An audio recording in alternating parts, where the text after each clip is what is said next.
ആയിരിക്കാം. യെശയ്യാപ്രവചനം 53 അധ്യായം 6 വാക്യം എല്ലാവരും ശബ്ദം ഉയർത്തി വായിച്ചേ. നാം എല്ലാവരും ആടുകളെ പോലെ തെറ്റിയിരുന്നു, നാം ഓരോരുത്തരും താൻ്റെ വഴിക്ക് തിരിഞ്ഞിരുന്നു. എന്നാൽ യഹോവ നമ്മുടെ എല്ലാവരുടെയും അകൃത്യം അവൻ്റെ മേൽ ചുമത്തി. അതെ, സ്തോത്രം. നാം എല്ലാവരും തെറ്റിപ്പോയിരുന്നു, നാം ഓരോരുത്തരും താൻ്റെ വഴിക്ക് തിരിഞ്ഞിരുന്നു. എന്നാൽ യഹോവ നമ്മുടെ എല്ലാവരുടെയും അകൃത്യം അവൻ്റെ മേൽ ചുമത്തി. സ്തോത്രം. യെശയ്യാപ്രവചനം 53 അധ്യായം വളരെ ഇമ്പോർട്ടൻ്റ് ആയിട്ടുള്ള മെശിഹായെക്കുറിച്ചുള്ളതായ സ്തോത്രം ഒരു പ്രവചന ഗീതമാണ്. കർത്താവായ യേശു ക്രിസ്തുവാണ് മെശിഹ എന്ന് വളരെ കൃത്യമായി യെശയ്യാവ് ക്രൂശിൻ്റെ ചുവട്ടിൽ നിന്ന് എഴുതിയതുപോലെ എഴുതിയിരിക്കുന്നു. ഒരിക്കൽ കൂടെ ഗെത്ശമനിയിൽ നിന്ന് യേശു കർത്താവിനോട് നടന്നു തുടങ്ങി. ഒരിക്കൽ കൂടെ ഗെത്ശമനിയിൽ നിന്ന് യേശു കർത്താവിനോട് നടന്നു തുടങ്ങി ക്രൂശിൻ്റെ ചുവട്ടിൽ എത്തി എഴുതി തീർത്തതുപോലെ കർത്താവിൻ്റെ പാഷനെ കുറിച്ച്, യേശുവിൻ്റെ കഷ്ടപ്പാടുകളെ കുറിച്ച് ദീർഘദർശന ആത്മാവിൽ, മീനിങ് പ്രൊഫറ്റിക് സ്പിരിറ്റിൽ, പ്രവചന ആത്മാവിൽ യെശയ്യാവ് യേശുവിനെ കുറിച്ച് പറയുകയാണ്. അവൻ സമകാലികനല്ലായിരുന്നു. 700 വർഷങ്ങൾക്ക് മുമ്പ്, യേശുവിന് 700 വർഷങ്ങൾക്ക് മുമ്പ് ഒരക്ഷരം പോലും പാഴാകാതെ തെറ്റാതെ വളരെ കൃത്യമായി യെശയ്യാവ് പറയുകയാണ്.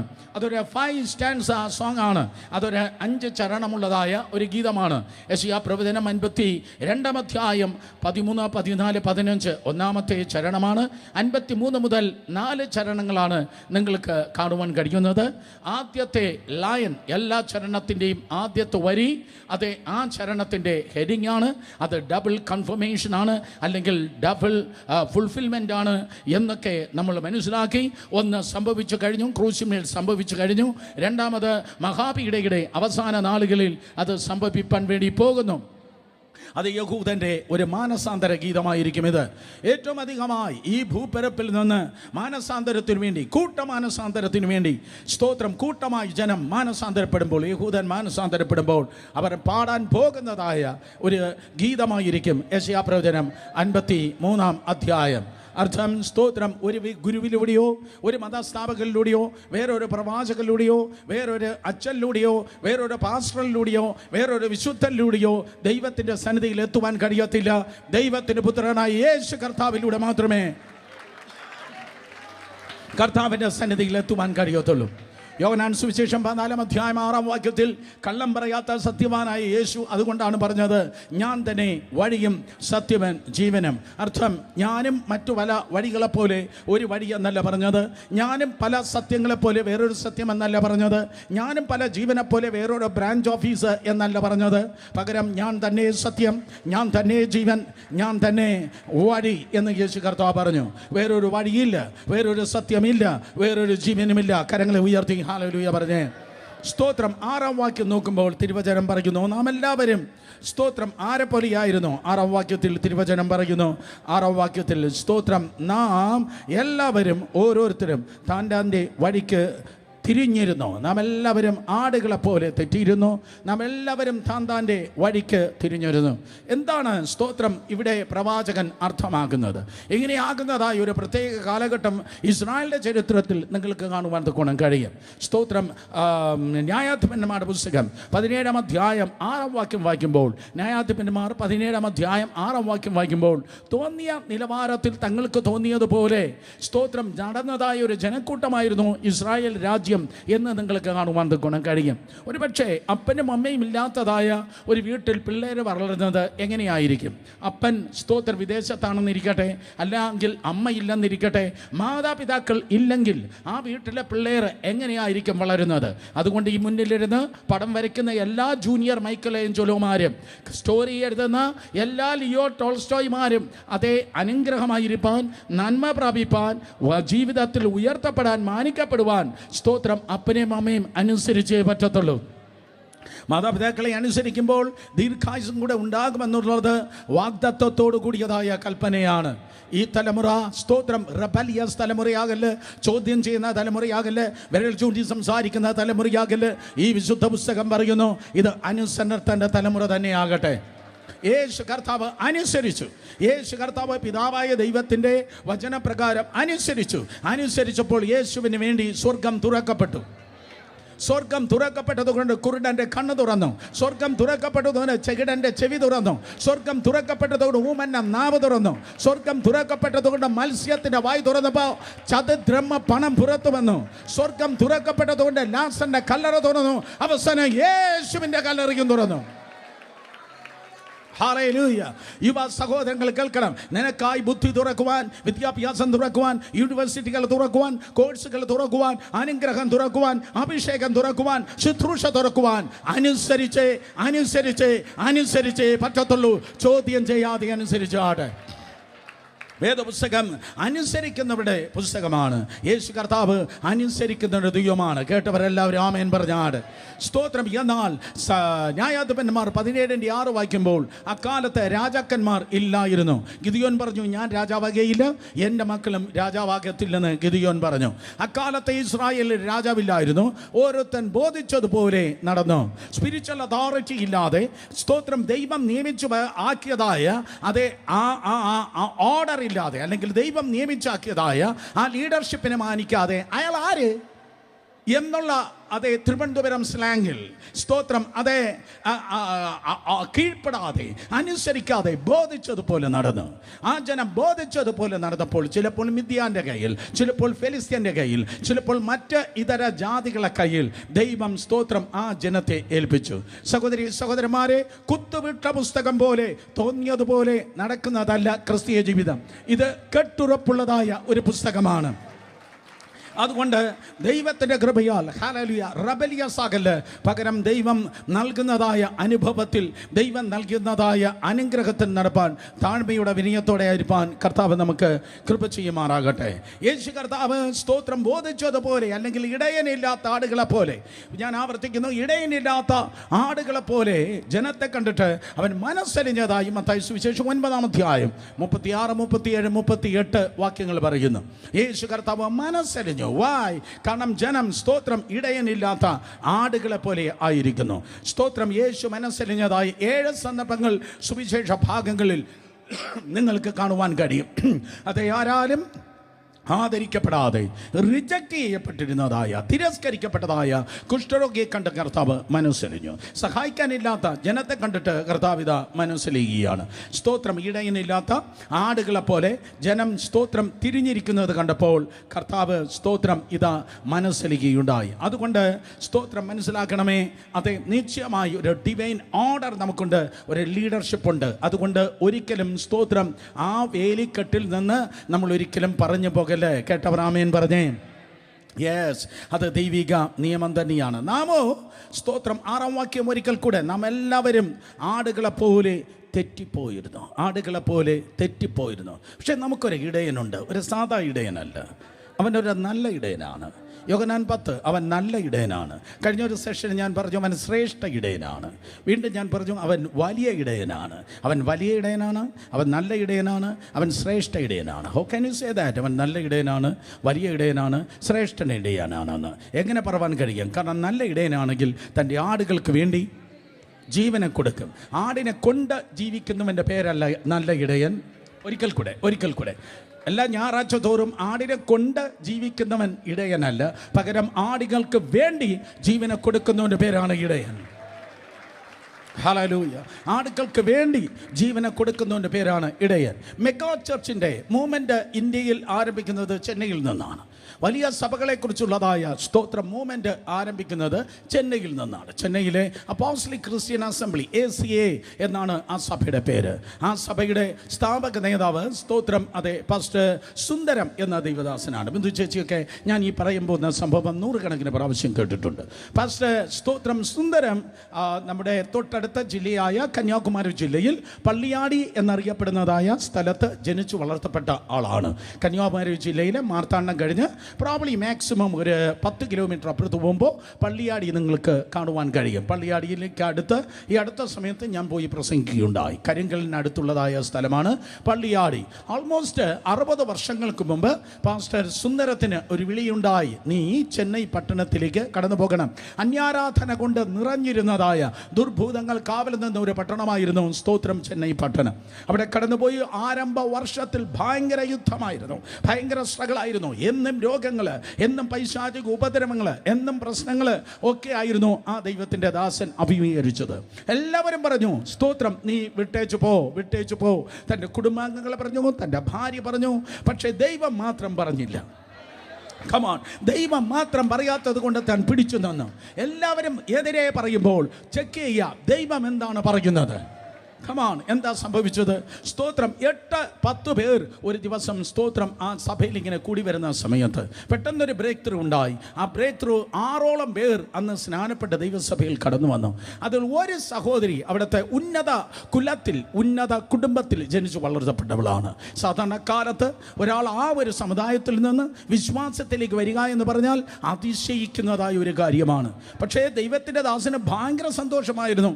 3 ദിവസം, തിങ്കൾ, ചൊവ്വ, ബുധൻ, 3-ാം സ്വർഗത്തിൽ താമസിക്കുന്ന സന്തോഷമായിരുന്നു അദ്ദേഹത്തിന്. പക്ഷെ വ്യാഴാഴ്ച വൈകുന്നേരമായപ്പോഴേക്കും പെട്ടെന്നൊരു വാർത്ത കടന്നു വരികയാണ്. ഈ കഴിഞ്ഞ ഞായറാഴ്ച സ്നാനപ്പെട്ട, 3 ദിവസം മുമ്പ് സ്നാനപ്പെട്ട ആ ഉന്നത ജാതിയിൽ ജനിച്ചു വളർത്തപ്പെട്ട, ആ വലിയ കുടുംബത്തിൽ ജനിച്ചു വളർത്തപ്പെട്ട അവളിതാ മരിക്കാറായി കിടക്കുകയാണ്. ആ ദൈവത്തിൻ്റെ ദാസന്റെ ഉള്ളിൽ തീ കാളി. സ്തോത്രം, അവളെ മരിച്ചാൽ തനിക്കൊരിക്കലും ഈ പട്ടണത്തിൽ കണ്ടിന്യൂ ചെയ്യാൻ പറ്റത്തില്ല. അവൾ മരിച്ചാൽ പിന്നെ ഈ സഭയ്ക്ക് ഇവിടെ നിലനിൽപ്പാൻ കഴിയത്തില്ല. സഭയുടെ നിലനിൽപ്പാണ് ഇപ്പോൾ വന്നിരിക്കുന്നത്. ദൈവദാസൻ്റെ എക്സിസ്റ്റൻസിനേക്കാൾ, തൻ്റെ നിലനിൽപ്പിനേക്കാൾ അവിടെ ദൈവസഭയും ക്രിസ്ത്യാനിത്വവും പിന്നെ കാണത്തില്ല. തൻ്റെ പഴയ കസേരയിൽ, തൻ്റെ പഴയ സൈക്കിളിൽ, തൻ്റെ പഴയ സൈക്കിളിൽ തൻ്റെയും തൻ്റെ ഭാര്യയും, സ്തോത്രം, അദ്ദേഹം തൻ്റെ ഭാര്യയും കൂട്ടിക്കൊണ്ട് ആ വീട്ടിലേക്ക് കടന്നു ചെന്നു. അപ്പോൾ ഇതാ മരണത്തോട് ആ സഹോദരി മല്ല് അടിച്ച് കിടക്കുകയാണ്. സ്തോത്രം, ദൈവത്തിൻ്റെ സന്നിധിയിൽ അദ്ദേഹം മുട്ടുമടക്കി. ദൈവവചനപ്രകാരം ശരിയാണോ എന്ന് നിങ്ങൾ ചോദിച്ചാൽ എനിക്കറിയത്തില്ല. പക്ഷെ 2.5 മണിക്കൂർ താൻ ഇങ്ങനെയാണ് പ്രാർത്ഥിച്ചത്: കർത്താവേ, അവളുടെ ജീവനെ നീ എടുക്കല്ല, അവളുടെ ജീവനെ നീ എടുക്കല്ല. അവളുടെ ജീവനെ എടുത്താൽ സ്തോത്രം, അങ്ങയുടെ സഭയ്ക്ക് ഇവിടെ നിലനിൽപ്പാൻ കഴിയത്തില്ല.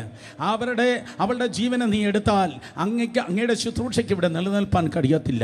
തിയോളജിക്കലി ദൈവവചനപ്രകാരം ഇത് ശരിയാണെന്ന് ചോദിച്ചാൽ എനിക്കറിയത്തില്ല. പക്ഷേ അദ്ദേഹം അന്ന് പ്രാർത്ഥിച്ചത് ഇങ്ങനെയാണ്: എൻ്റെ ജീവനെ അങ്ങ് എടുക്കണമേ, അവളുടെ ജീവനെ എടുക്കരുതേ. എൻ്റെ ജീവനെ എടുക്കണമേ, സ്തോത്രം, എങ്കിലും അവളുടെ ജീവനെ എടുക്കരുതേ. ഇന്നത്തെ സോക്കോളുടെ സുവിശേഷ വേലക്കാർ ഇത് കേൾക്കണം കേട്ടോ. നിങ്ങളുടെ ഡെഡിക്കേഷൻ, നിങ്ങളുടെ സമർപ്പണം എന്തെന്നറിയുവാൻ. സ്തോത്രം, ഞാൻ മരിച്ചാലും സാരമില്ല, അവളുടെ ജീവനെ നീ എടുക്കരുതേ. 2.5 മണിക്കൂർ മുട്ടിന്മേൽ നിന്ന് ആലച്ചു കൂവി നിലവിളിച്ചു പ്രാർത്ഥിച്ചു. അതൊരു സാധാ പ്രാർത്ഥനയല്ല. പിന്നത്തേതല്ല, അദ്ദേഹം പറഞ്ഞ് ഞാൻ കേട്ടിട്ടുണ്ട്, അല്ലെങ്കിൽ ബ്രദർ DGS ദിനകരൻ്റെ അധിരത്തിലൂടെ ഞാൻ കേട്ടിട്ടുണ്ട്. സ്തോത്രം, അതൊരു യുദ്ധമായിരുന്നു. 2.5 മണിക്കൂർ അതൊരു യുദ്ധമാണ്. നിങ്ങൾ കേട്ടിട്ടില്ലേ പണ്ട്? സ്തോത്രം, ഒരു കരടി വന്നു ഒരാടിനെ പിടിച്ചു. പിന്നത്തേത് ഒരു സിംഹം വന്ന് ആടിനെ പിടിച്ചു.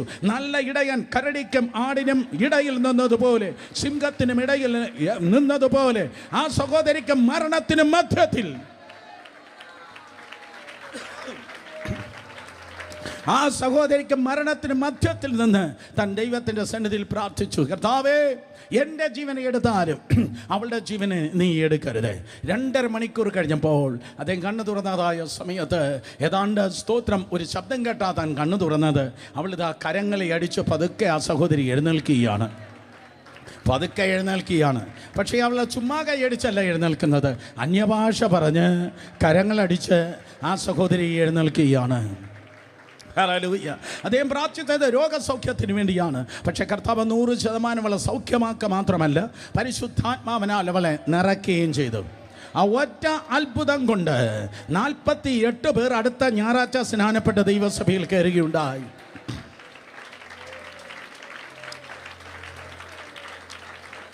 അതുകൊണ്ട് ആടുകൾക്ക് വേണ്ടി ഇടയനെ, സ്തോത്രം, ആടുകൾക്ക് വേണ്ടി ജീവനെ കൊടുക്കുന്നവനാണ് നല്ല ഇടയൻ. അല്ലാതെ ഞായറാഴ്ച തോറും വന്നിട്ട് ആടുകളെ കൊണ്ട് ജീവിക്കുന്നവനല്ല ഇടയൻ. ആടുകൾക്ക് വേണ്ടി ജീവനെ കൊടുക്കുന്ന നല്ല ഇടയൻ, വലിയ ഇടയൻ, ശ്രേഷ്ഠ ഇടയൻ. കേട്ടവർ കരങ്ങൾ ഉയർത്തി ഹല്ലേലൂയ പറഞ്ഞാട്ട്.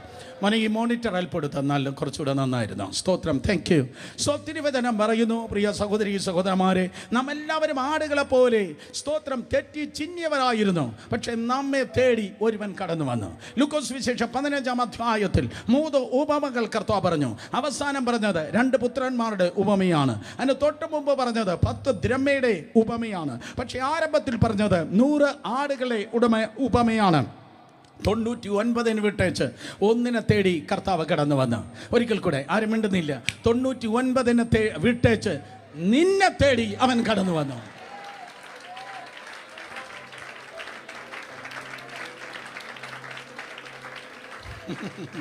അടുത്തിരിക്കുന്നവർ തൊട്ട് പറ, ആ 100ാമത്തത് ഞാനായിരുന്നു. പറഞ്ഞേ, യെസ്, നിന്നെ തേടി നല്ല ഇടയൻ കടന്നു വന്ന്. സ്തോത്രം. അതെ, യേശു കർത്താവ് കൽവരി ക്രൂശിൽ നമുക്ക് വേണ്ടി മരിച്ചതിൻ്റെ ഏറ്റവും പരമപ്രധാനമായ കാര്യങ്ങളിലൊന്ന്, നാം എല്ലാവരും ആരായിരുന്നു? നാം എല്ലാവരും ആടുകളെ പോലെ തെറ്റിപ്പോയിരുന്നു. നാം ഓരോരുത്തൻ താൻ്റെ വഴിക്ക് തിരിഞ്ഞിരുന്നു. എന്നാൽ യഹോവ നമ്മുടെ എല്ലാവരുടെയും അകൃത്യം യേശുവിൻ്റെ മേൽ ചുമത്തി. സ്തോത്രം. യേശു കർത്താവിൻ്റെ മേൽ ആ അകൃത്യം ചുമത്തി കർത്താവ് യേശു ക്രിസ്തു നമുക്ക് വേണ്ടി മരിച്ചു. സ്തോത്രം. യേശു കർത്താവ് നമുക്ക് വേണ്ടി മരിച്ചു. കേൾക്കണം, യേശു കർത്താവ് നമുക്ക് വേണ്ടി മരിച്ചത് കൊണ്ട് ഈ ലോകത്തിൽ മാത്രമല്ല ആ ബെനിഫിറ്റ്സ് നമുക്കുണ്ടാകുന്നത്. യേശു തിരുവചന പ്രകാരം മരിച്ചടക്കപ്പെട്ട് ഉയർത്തെഴുന്നേറ്റത് കൊണ്ട് 70 വർഷം അല്ലെങ്കിൽ 80 വർഷം പോട്ടെ, 90 വർഷം നിങ്ങൾ മിണ്ടുന്നില്ല, സന്തോഷമില്ലാത്തത് കൊണ്ടാണ്. 100 വർഷം 120 വർഷം നിങ്ങൾ ജീവിച്ചിരുന്നാലും ക്രൂശിലെ മരണത്തിന്റെ നന്മ ഈ ലോകത്തിലെ ജീവിതം കൊണ്ട് തീർന്നു പോകുന്നില്ല.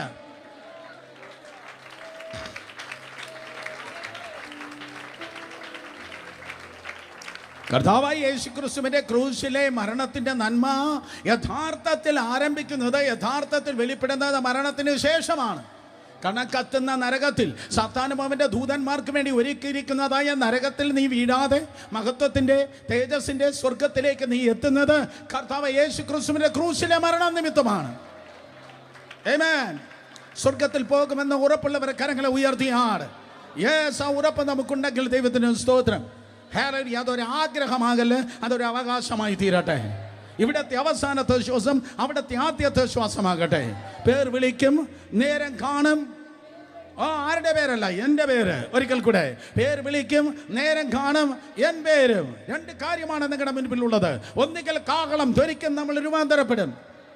ഇല്ലെങ്കിൽ സ്തോത്രം, അതേ, നമ്മൾ മരിച്ച് അവൻ്റെ സന്നിധിയിലേക്ക് കടന്നു പോകും.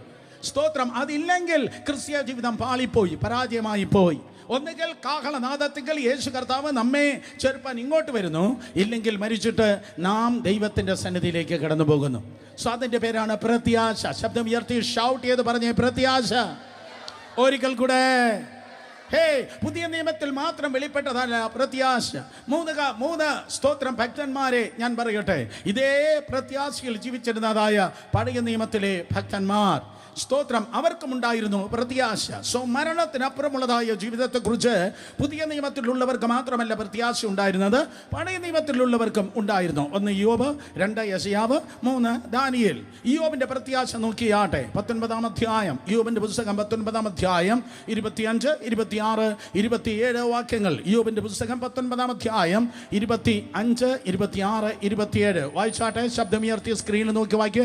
എന്നെ വീണ്ടെടുക്കുന്നവൻ ജീവിച്ചിരിക്കുന്നു എന്നും അവൻ ഒടുവിൽ പൊടിമേൽ നിൽക്കുമെന്നും ഞാൻ അറിയുന്നു. 26, എൻ്റെ ത്വക്ക് ഇങ്ങനെ നശിച്ച ശേഷം ഞാൻ ദേഹസഹിതനായി ദൈവത്തെ കാണും. ഞാൻ തന്നെ അവനെ കാണും, അന്യനല്ല. എൻ്റെ സ്വന്തം കണ്ണ് അവനെ കാണും. എൻ്റെ അന്തരംഗം എൻ്റെ ഉള്ളിൽ ക്ഷയിച്ചിരിക്കുന്നു. അകത്ത് ബലമില്ലെങ്കിലും 25-ാം വാക്യം, സ്തോത്രം, അതെ, എൻ്റെ വീണ്ടെടുക്കുന്നവൻ ജീവിച്ചിരിക്കുന്നു. യോബിൻ്റെ സ്റ്റോറി നിങ്ങൾക്ക് ഒത്തിരി പ്രാവശ്യം കേട്ടിട്ടുണ്ട്. എല്ലാവർക്കും വളരെ നന്നായിട്ട് അറിയാം. നഷ്ടത്തിന്മേൽ നഷ്ടം, കഷ്ടത്തിന്മേൽ കഷ്ടം, നിലവിളിയാണ്, മുറവിളിയാണ്. 10 മക്കളെ ഒരുമിച്ച് അടക്കിയിരിക്കുന്നു. പക്ഷെ ആ നെഗറ്റിവിറ്റിയുടെ ഏറ്റവും പീക്കില് യോബിന്റെ സ്റ്റോറിയുടെ ഏറ്റവും വലിയ ടേണിംഗ് പോയിന്റ് ആയിത്തീരുന്നത്, ഞാൻ ആവർത്തിക്കുന്നു, യോബിന്റെ പുസ്തകത്തിന്റെ ഏറ്റവും വലിയ വഴിത്തിരിവ്, ടേണിംഗ് പോയിന്റ് ആയിത്തീരുന്നത് ഈ ഒറ്റ വാക്യമാണ്. 19-ാം അധ്യായം 25 എന്ന് പറയുന്ന വാക്യമില്ലെങ്കിൽ ഒരുപക്ഷെ അവൻ്റെ ജീവിതം ഒരു സാധാരണ നിലയിൽ ആകുമായിരുന്നു. സാധാരണ നിലയിൽ, തകച്ചേ പോകുമെന്ന് ഞാൻ പറയുന്നില്ല, സാധാരണ നിലയിൽ നാട്ടുകാർക്കും ബന്ധുക്കൾക്കും ഒക്കെ ജീവിക്കുന്ന പോലെ സാധാരണ നിലയിൽ. ലേഡീസ് ആൻഡ് ജെന്റിൽമെൻ, ഒരു സാധാരണക്കാരായി ജീവിപ്പാൻ ദൈവം നിങ്ങളെ വിളിച്ചിട്ടേ ഇല്ല. ഒരിക്കൽ കൂടെ, സാധാരണക്കാരായി ജീവിപ്പാൻ ദൈവം നിങ്ങളെ വിളിച്ചിട്ടേ ഇല്ല. നിങ്ങൾ വിശ്വസിച്ചാലും ശരി, ഇല്ലെങ്കിലും ശരി, സാധാരണക്കാരനല്ല നമ്മുടെ ദൈവം. ഹേയ്, ദൈവം അസാധാരണക്കാരനാണ്. അതുകൊണ്ട് അവൻ്റെ മക്കളും അസാധാരണക്കാരായിരിക്കണം. അർത്ഥം, യോബിന് നഷ്ടപ്പെട്ടത് അതുപോലെ ദൈവം തിരിച്ചു കൊടുത്തിരുന്നെങ്കിൽ സാധാരണയായി. യോബിന് പോയതെല്ലാം അതുപോലെ മടങ്ങി വന്നിരുന്നെങ്കിൽ അതേ സാധാരണ നിലയിലായി. പക്ഷേ തിരുവചനം പറയുന്നു, സ്തോത്രം, എൻ്റെ വീണ്ടെടുപ്പുകാരൻ ജീവിച്ചിരിക്കുന്നു. My redeemer leaves. എൻ്റെ വീണ്ടെടുപ്പുകാരൻ ജീവിച്ചിരിക്കുന്നു. എന്തൊക്കെ എനിക്ക് തകർന്നാലും, എന്തൊക്കെ പ്രശ്നങ്ങൾ വന്നാലും, എത്ര വലിയ വെല്ലുവിളി ഉണ്ടെങ്കിലും എൻ്റെ വീണ്ടെടുപ്പുകാരൻ എനിക്കായി ജീവിക്കുന്നു, എനിക്കായി ജീവിക്കുന്നു. ഏതോ കുടുംബങ്ങളോട്, ഏതോ വ്യക്തികളോട് ഇന്ന് രാത്രിയിൽ ഞാൻ പറയുന്നു, നിങ്ങൾക്ക് വെല്ലുവിളി കാണും, പ്രശ്നം കാണും, പ്രയാസം കാണും, പക്ഷേ ഒരുവൻ നിങ്ങൾക്കായി ജീവിക്കുന്നു. അവൻ പറഞ്ഞു യോഹന്നാൻ 14:19, ഞാൻ ജീവിക്കുന്നത് കൊണ്ട് നിങ്ങളും ജീവിക്കും. ശബ്ദം ഉയർത്തി പറഞ്ഞാട്ടെ, ഞാൻ ജീവിക്കുന്നത് കൊണ്ട് നിങ്ങളും ജീവിക്കും. യേശു കർത്താവ് ജീവിക്കുന്നത് കൊണ്ട് നിങ്ങൾ ആത്മഹത്യ ചെയ്യത്തില്ല, നിങ്ങൾ തകർന്നു പോകത്തില്ല, നിങ്ങളുടെ ജീവിതം മുങ്ങിപ്പോകത്തില്ല. പകരം ദൈവകൃപയാൽ ജയത്തിന്മേൽ ജയമായി ദൈവകൃപയോടെ മാന്യതയോടെ നിങ്ങൾ ജീവിപ്പാൻ പോകുന്നു. സോ യോബിന് ആ പ്രത്യാശയുണ്ട്, ഞാൻ ദേഹസഹിതനായി എൻ്റെ വീണ്ടെടുപ്പുകാരനെ കാണും. He was talking about the eternity. നിത്യതയിൽ ഞാൻ എൻ്റെ കർത്താവിനെ കാണുവാൻ പോകുന്നു. കർത്താവിനെ ഞാൻ കാണുമെന്ന് പറയുന്നവർ കരങ്ങളെ ഉയർത്തിയാട്ടെ. ഹല്ലേലൂയ. കണ്ടിടും പ്രിയനെ ഞാൻ കണ്ടിടും. ബാക്കി പറ, അന്യനല്ല സ്വന്തം കണ്ണാൽ തൻ്റെ മുഖം കണ്ടിടും. ഒരിക്കൽ കൂടെ, കണ്ടിടും പ്രിയ, കണ്ടിടും അന്യനല്ല സ്വന്തം കണ്ണാൽ തൻ്റെ മുഖം കണ്ടിടും. ഒരിക്കൽ കൂടെ, കണ്ടിടും പ്രിയനെ ഞാൻ കണ്ടിടും, അന്യനല്ല സ്വന്തം കണ്ണാൽ തൻ്റെ മുഖം കണ്ടിടും. യെസ്, അത് യോബിൻ്റെ പ്രത്യാശയായിരുന്നു. നമ്പർ 2, യെശയ്യാവ് 26-19 യെശയ്യാവിൻ്റെ പ്രത്യാശ. യെശയ്യാ പ്രവചനം 26 അതിൻ്റെ 19 He was also the man of hope. അവന് താൻ നിത്യതയുടെ പ്രത്യാശയിൽ താനായിരിക്കുന്നു. നോക്കിയേ, നിന്റെ മൃതന്മാർ ജീവിക്കും, എൻ്റെ ശവങ്ങൾ എഴുന്നേൽക്കുക. പൊടിയിൽ കിടക്കുന്നവരെ ഉണർന്ന് ഘോഷിപ്പിൻ. നിന്റെ മഞ്ഞ പ്രഭാതത്തിൽ മഞ്ഞ് പോലെ ഇരിക്കുന്നു. ഭൂമി പ്രേതന്മാരെ പ്രസവിക്കുമല്ലോ. ഫസ്റ്റ് പാർട്ട്, നിന്റെ മൃതന്മാർ ജീവിക്കും, എൻ്റെ ശവങ്ങൾ എഴുന്നേൽക്കും. യെസ്, അത് തന്നെയാണ് 1 കൊരിന്ത്യർ ലേഖനം 15:52 പൗലോസ് അപ്പോസ്തലൻ കൊരിന്ത്യ സഭയോട് പറയുന്നത്. കാഹളം ധ്വനിക്കും, മരിച്ചവർ അക്ഷയരായി ഉയർത്തെഴുന്നേൽക്കുക. ഒരിക്കൽ കൂടെ, കാഹളം ധ്വനിക്കും, മരിച്ചവർ അക്ഷയരായി ഉയർത്തെഴുന്നേൽക്കുക. എല്ലാവർക്കും കാണാതെ ഇറങ്ങിയെന്നുള്ള വാക്യം 1 തെസ്സലോനിക്ക ലേഖനം 4:16-17 മിക്കവാറും എല്ലാ ഞായറാഴ്ച കേൾക്കുന്നത്. കർത്താവ് താൻ ഗംഭീരനാദത്തോടും പ്രധാന ദൂതൻ്റെ ശബ്ദത്തോടും ദൈവത്തിൻ്റെ കാഹളധ്വനിയോടും കൂടെ വരും. ക്രിസ്തുവിൽ മരിച്ചവർ ഉയർത്തെഴുന്നേൽക്കും. യെശയ്യാവ് പറയുകയാണ് തൻ്റെ ഹോപ്പിനെ കുറിച്ച്, തൻ്റെ പ്രത്യാശയെക്കുറിച്ച്. നിന്റെ മൃതന്മാർ ജീവിക്കും, എൻ്റെ ശവങ്ങൾ എഴുന്നേൽക്കുക. കരങ്ങൾ ഉയർത്തി ഹല്ലേലൂയ പറഞ്ഞേ. സോ സ്തോത്രം. അതെ, യോബാകട്ടെ, യെശയ്യാവാകട്ടെ, അവരെല്ലാവരും സ്തോത്രം പ്രത്യാശയുടെ ജനമായിരുന്നു. നമ്പർ 3, മൂന്നാമത് ഫേമസ് ആയ വാക്യം ദാനിയേൽ പ്രവചനം 12-2 വാക്യം. ദാനിയേൽ പ്രവചനം 12-2 ലൈഫ് ലോങ് ഭൂരിപക്ഷം സമയത്ത് വെജിറ്റേറിയനായി ജീവിച്ച് മരിച്ച ഒരു മനുഷ്യനായിരുന്നു ദാനിയേൽ. തൻ്റെ ഡെഡിക്കേഷൻ അവണ്ണമായിരുന്നു, തൻ്റെ സമർപ്പണം സ്തോത്രം അങ്ങനെയായിരുന്നു. അവൻ ജീവിച്ചത് ആളിനെ പോലെയല്ല. എത്ര പേർക്ക് ഇതിന് കോംപ്രഹെൻഡ് ചെയ്യാൻ പറ്റുന്നു, സ്തോത്രം പറയാൻ പറ്റുന്നെന്ന് എനിക്കറിയത്തില്ല. അവൻ ജീവിച്ചത് മറ്റൊരാളിനെ പോലെയല്ല. 100 കണക്കിനല്ല, ആയിരക്കണക്കിന്, മേ ബി 10,000 യഹൂദന്മാർ അവനോടൊപ്പം സ്തോത്രം ബാബേൽ സംസ്ഥാനത്തുണ്ടായിരുന്നു. പക്ഷേ മറ്റുള്ളവരെ പോലെയല്ല അവൻ ജീവിച്ചത്. അവൻ്റെ ആറ്റിറ്റ്യൂഡ് വ്യത്യസ്തമായിരുന്നു. ഞാനിങ്ങനെ പറയട്ടെ, അവൻ്റെ ആറ്റിറ്റ്യൂഡ് വ്യത്യാസമായതുകൊണ്ട് അവൻ്റെ ആൾട്ടിറ്റ്യൂഡ് വ്യത്യാസമായിരുന്നു.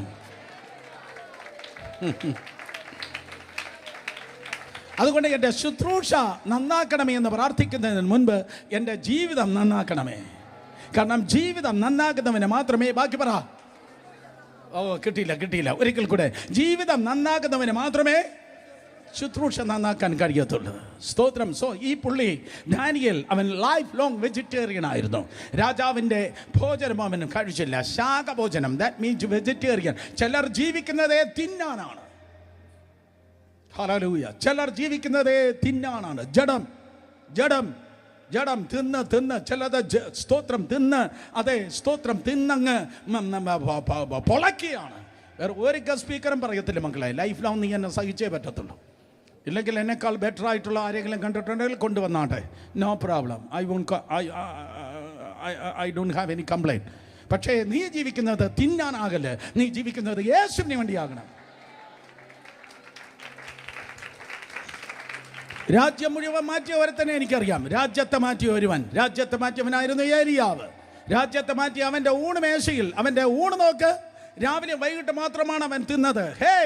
വീട്ടിൽ ആഹാരത്തിന് വേണ്ടി വഴക്കുണ്ടാക്കുന്ന സഹോദരന്മാർ വന്നിട്ടുണ്ട്. വീട്ടിൽ ആഹാരം എറിഞ്ഞു കളഞ്ഞവന്മാർ വന്നിട്ടുണ്ട്. വിതയ്ക്കുന്നത് കൊയ്യും, സൂക്ഷിച്ചോ. ഹല്ലേലൂയ. നീ ജീവിക്കുന്നത് തിന്നാൻ വേണ്ടിയാകല്ല, നീ ജീവിക്കുന്നത് യേശുവിന് വേണ്ടിയായിരിക്കണം. ഈ മനുഷ്യൻ വെജിറ്റേറിയൻ മാത്രമാണ് ഭക്ഷിച്ച് ജീവിച്ചത്. അതുകൊണ്ട് ആർക്കുമില്ലാത്ത മഹത്വം ഈ പുള്ളിക്കുണ്ടായിരുന്നു. സ്തോത്രം. തന്നെ കുറിച്ച് പ്രസംഗിക്കാൻ പല സെഷൻ വേണം. അവസാനമായി താൻ മരിക്കുമ്പോൾ നിലത്തിലെ പൊടിയിൽ നിദ്ര കൊള്ളുന്നവരിൽ പലരും, ചിലർ നിത്യജീവനായും ചിലർ ലജ്ജയ്ക്കും നിത്യം നിന്ദയ്ക്കുമായി ഉണരും. 3 തരത്തിലുള്ള ഉയർപ്പിനെ കുറിച്ച് ദാനിയേൽ പറയുകയാണ്. സ്തോത്രം. നിലത്തെ പൊടിയിൽ നിദ്ര കൊള്ളുന്നവരിൽ പലരും, ചിലർ നിത്യജീവനായിട്ട് ചിലർ ലജ്ജയ്ക്കായിട്ട് നിത്യം നിന്ദയ്ക്കായി ഉണരും. That's a sound of hope. അത് പ്രത്യാശയുടെ ശബ്ദമാണ്. സ്തോത്രം. പലരും അതേ കാണാതെ പോയ ആടുകളെ പോലെ തെറ്റിയവരായിരുന്നു നമ്മൾ. പക്ഷെ തെറ്റിപ്പോയ നമ്മെ 2000 വർഷങ്ങൾക്ക് മുമ്പ് യേശു കർത്താവ് ഈ ലോകത്തിലേക്ക് തേടി കടന്നു വന്നു. ഹല്ലേലൂയ. ഈ ലോകത്തിലേക്ക് യേശു കർത്താവ് നമ്മെ തേടി കടന്നു വന്നു. അതിൻ്റെ പേരാണ് സുവിശേഷം. കേട്ടവർ ശക്തിയോടെ ആമേൻ പറഞ്ഞാട്. അതെ, നമ്മെ തേടി കർത്താവ് കടന്നു വന്നു. അതുകൊണ്ട് സ്തോത്രം. ഇനി നമ്മൾ ആ ഇടയൻ ഇല്ലാത്ത ആടുകളെ പോലെയല്ല, പകരം ഇടയൻ ഉള്ളവരായി ദൈവകൃപയാൽ ജീവിക്കുമ്പോൾ ഇയ്യോബിനെ പോലെ, യെശയ്യാവിനെ പോലെ, ദാനിയേലിനെ പോലെ നമുക്ക് മറവാൻ തക്കൊണ്ട് കഴിയും. ഞാൻ മരിച്ചു പൊടിയിൽ കിടന്നാൽ കാഹളം ധരിക്കും, മരിച്ചുവർ ഉയർത്തെഴുന്നേൽക്കും. എല്ലാം ഞാൻ ജീവനോടെ ഇരിക്കുമ്പോൾ ഈ ജനറേഷനിലാണ് കർത്താവ് കടന്നു വരുന്നതെങ്കിൽ ഈ അമ്പാറ്റ തിമിർത്തു പെയ്യുന്ന മഴക്കാലത്ത് ഈ അമ്പാറ്റ പറന്നു പോകുന്നത് പോലെ, അതേ ബട്ടർഫ്ലൈ പറന്നു പോകുന്നത് പോലെ ഞാനും ഇതാ പറന്നു പോകും. 2 കരങ്ങൾ അടിച്ച് വിശ്വസിക്കുന്നവർ ദൈവത്തെ സ്തുതിച്ചേ.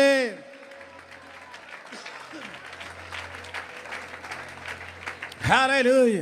തുടർന്നുള്ള 45 മിനിറ്റിൽ നിർത്താൻ ശ്രമിക്കാം. സ്തോത്രം. 45 മിനിറ്റിൽ അടുത്ത ദൂതിലേക്ക് നമ്മുടെ ശ്രദ്ധയെ തിരിക്കാം. അതെ, അടുത്ത ടൈറ്റിൽ ഇതാണ്: കുഞ്ഞാടിൻ്റെ മൗനം, the silence of the lamb. കുഞ്ഞാടിൻ്റെ മൗനം, സൈലൻസ് ഓഫ് ദ ലാംബ്. കാരണം യെശയ്യാ പ്രവചനം 53-ാം അധ്യായത്തിൻ്റെ അടുത്ത സ്റ്റാൻസിയാണിത്, അടുത്ത ചരണമാണിത്. ഓൾറെഡി ഞാൻ നിങ്ങളോട് പറയുകയുണ്ടായി. സ്തോത്രം. 5 സ്റ്റാൻസ് ഉള്ളതായ ഒരു പാട്ടാണ് ഇത്. യെശയ്യാ പ്രവചനം 52-ന്റെ 13, 14, 15. ദെൻ യെശയ്യാ പ്രവചനം 53-ന്റെ ആദ്യത്തെ, 52-ന്റെ സ്തോത്രം അതെ 13, 14, 15. ദെൻ 53-ന്റെ 1 മുതൽ 3 വരെ, 4 മുതൽ 6 വരെ നമ്മൾ തീർത്തു കഴിഞ്ഞു. 4 മുതൽ 6 വരെ സെക്കൻഡ് സ്റ്റാൻസ. ഇന്ന് രാത്രി നാം കേൾക്കുവാൻ വേണ്ടി പോകുന്നത് യെശയ്യാ പ്രവചനം 7, 8, 9. 7, 8, 9. യെശയ്യാ പ്രവചനം 7, 8, 9. സന്തോഷമുണ്ടെങ്കിൽ ആമേൻ പറഞ്ഞേ.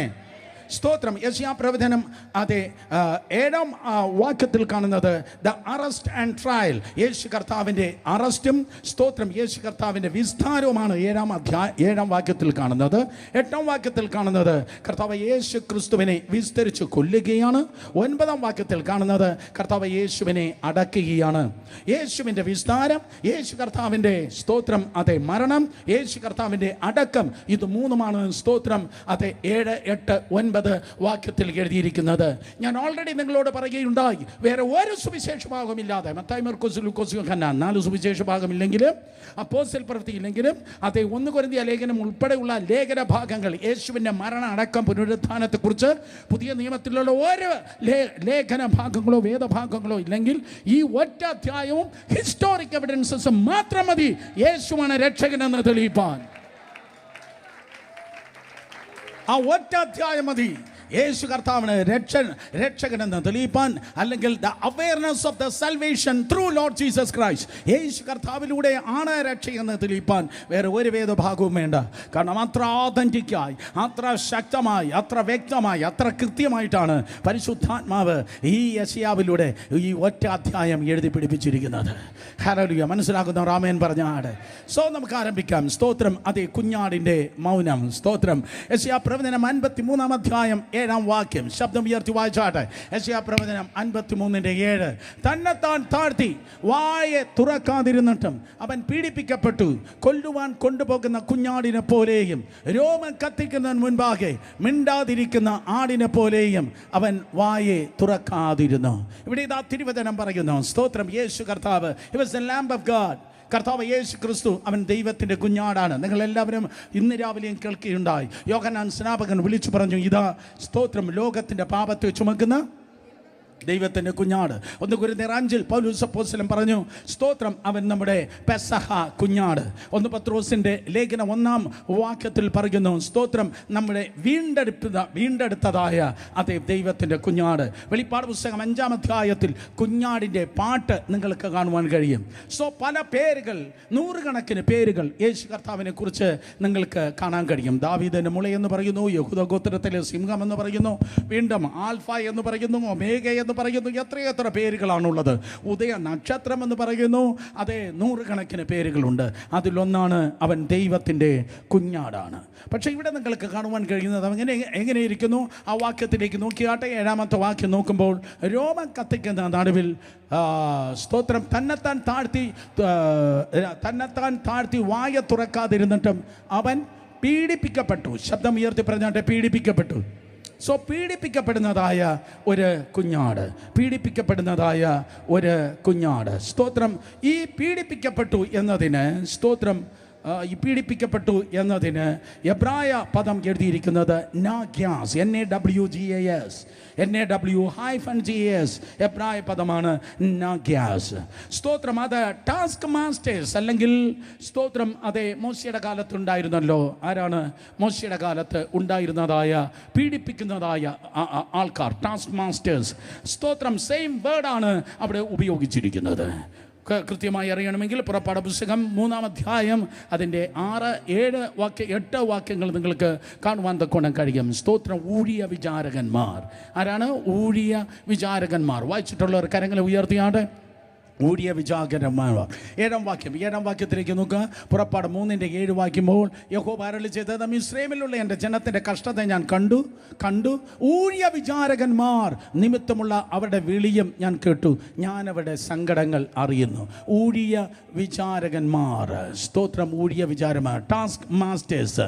4-ാമത്തെ ലൈനിൽ നിങ്ങൾക്ക് കാണാൻ കഴിയും, സ്തോത്രം, ടാസ്ക് മാസ്റ്റേഴ്സ്. ഈ ടാസ്ക് മാസ്റ്റേഴ്സ് അല്ലെങ്കിൽ ഊഴിയ വിചാരകന്മാർ എന്ന പദം എബ്രായ പദത്തിൽ എഴുതിയാൽ നാഗ്യാസ് എന്നാണ് എഴുതിയിരിക്കുന്നത്. ഊഴിയ വിചാരകന്മാർ. സോ 4000 വർഷങ്ങൾക്ക് മുമ്പ് 30 ലക്ഷം ജനം, സ്തോത്രം, ഈജിപ്തിൽ അവരിതാ ഊഴിയ വിചാരകന്മാരാൽ അവർ കഷ്ടപ്പെടുകയാണ്. മനസ്സിലായോ? ഊഴിയ വിചാരകന്മാർ ഇസ്രായേൽ ജനം അടിമകളായിരുന്നപ്പോൾ ടാസ്ക് മാസ്റ്റേഴ്സ്, നാഗ്യാസ് അഥവാ ഊഴിയ വിചാരകന്മാരാൽ അവർ കഷ്ടപ്പെടുകയാണ്. പക്ഷെ ഒരു സന്തോഷം എനിക്ക് തോന്നിയത്,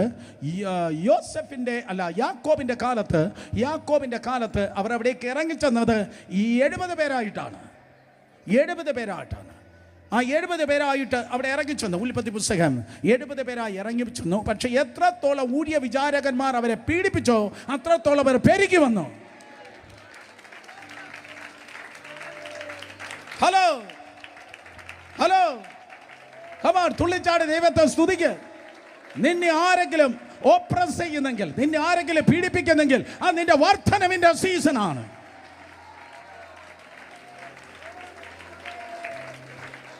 എത്രത്തോളമാണോ പീഡിപ്പിക്കുന്നത് അത്രത്തോളം ജനം ദൈവത്തിൻ്റെ കൃപയാൽ അവർ വർദ്ധിച്ചു വരികയുണ്ടായി. നാഗ്യാസ്, സ്ലേവ് മാസ്റ്റേഴ്സ്, സ്ലേവ് ഡ്രൈവേഴ്സ് അല്ലെങ്കിൽ സ്തോത്രം ഊഴിയ വിചാരകന്മാർ അവർ എത്രത്തോളം പീഡിപ്പിക്കപ്പെട്ടോ അത്രത്തോളം അവർ വർദ്ധിച്ചു വന്നിട്ട് സ്തോത്രം ഒരു ദിവസം കർത്താവ് ആ ജനത്തിൻ്റെ കഷ്ടത കണ്ടിട്ട് ആ 30 ലക്ഷം ജനത്തെ ഒറ്റയടിക്ക് ദൈവം വിടുവിച്ചു.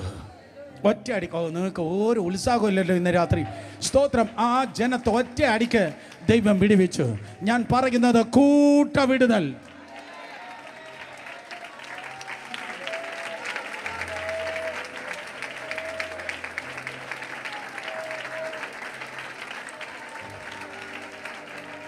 ഫറവോനിൽ നിന്ന്, ഫറവോന്റെ സൈന്യത്തിൽ നിന്ന്, ഊഴിയ വിചാരകന്മാരിൽ നിന്ന് 30 ലക്ഷം ജനത്തെ കൂട്ടമായി ഒറ്റ രാത്രി കൊണ്ട് വിടുവിപ്പാൻ ദൈവത്തിന് കഴിയുമെങ്കിൽ മന്ത്രവാദ ശക്തികളിൽ നിന്ന്, പൈശാചിക വ്യാപാരങ്ങളിൽ നിന്ന് ലക്ഷക്കണക്കിന് ജനത്തെ ഒറ്റ മീറ്റിങ്ങിന് കൂട്ടവിടുതലായി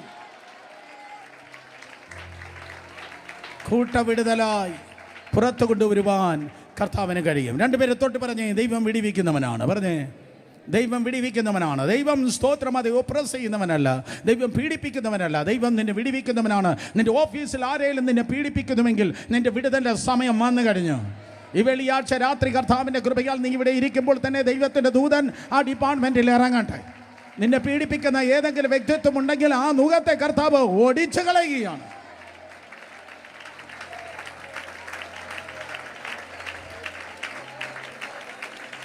ആ ജനത്തെ ദൈവം വിടുവിച്ചു. സോ അന്ന് പീഡിപ്പിച്ചവൻ്റെ മുഖത്തെ ഓടിച്ചു കളഞ്ഞ് അവൻ്റെ ചങ്ങളത്തെ തകർത്ത് 30 ലക്ഷം ജനത്തെ കർത്താവ് അന്ന് വിടുവിച്ചു. കേട്ടവർ ആമേൻ പറഞ്ഞാട്ടെ. അടുത്തിരിക്കുന്നവർ തൊട്ട് പറ, ഞാനും വിടുവിക്കപ്പെടുകയാണ്. പറഞ്ഞേ, ഓ യേശുവിൻ്റെ നാമത്തിൽ ആ ഈജിപ്തിൽ നിന്ന്, നിന്റെ ഈജിപ്തിൽ നിന്ന് നീ പുറത്തു വരികയാണ്. ഇത്രയും ടാസ്ക് വേണമെന്ന് പറയുന്ന നിന്റെ IT ബോസ് ഉണ്ടല്ലോ, ഇത്രയും ടാസ്ക് വേണം, ഇത്ര ടാർഗറ്റ് മീറ്റ് ചെയ്യണമെന്ന് പറയുന്ന എൻ്റെ ബോസ് കൊണ്ടല്ലോ, യേശുവിൻ്റെ നാമത്തിൽ എൻ്റെ തമ്പുരാൻ പറയുന്നു, അവൻ്റെ കീശ വലുതാക്കാനല്ല നീ ജീവിക്കുന്നത്, എൻ്റെ കർത്താവിൻ്റെ ബെനിഫിറ്റിനാണ് നീ ജീവിക്കുന്നത്.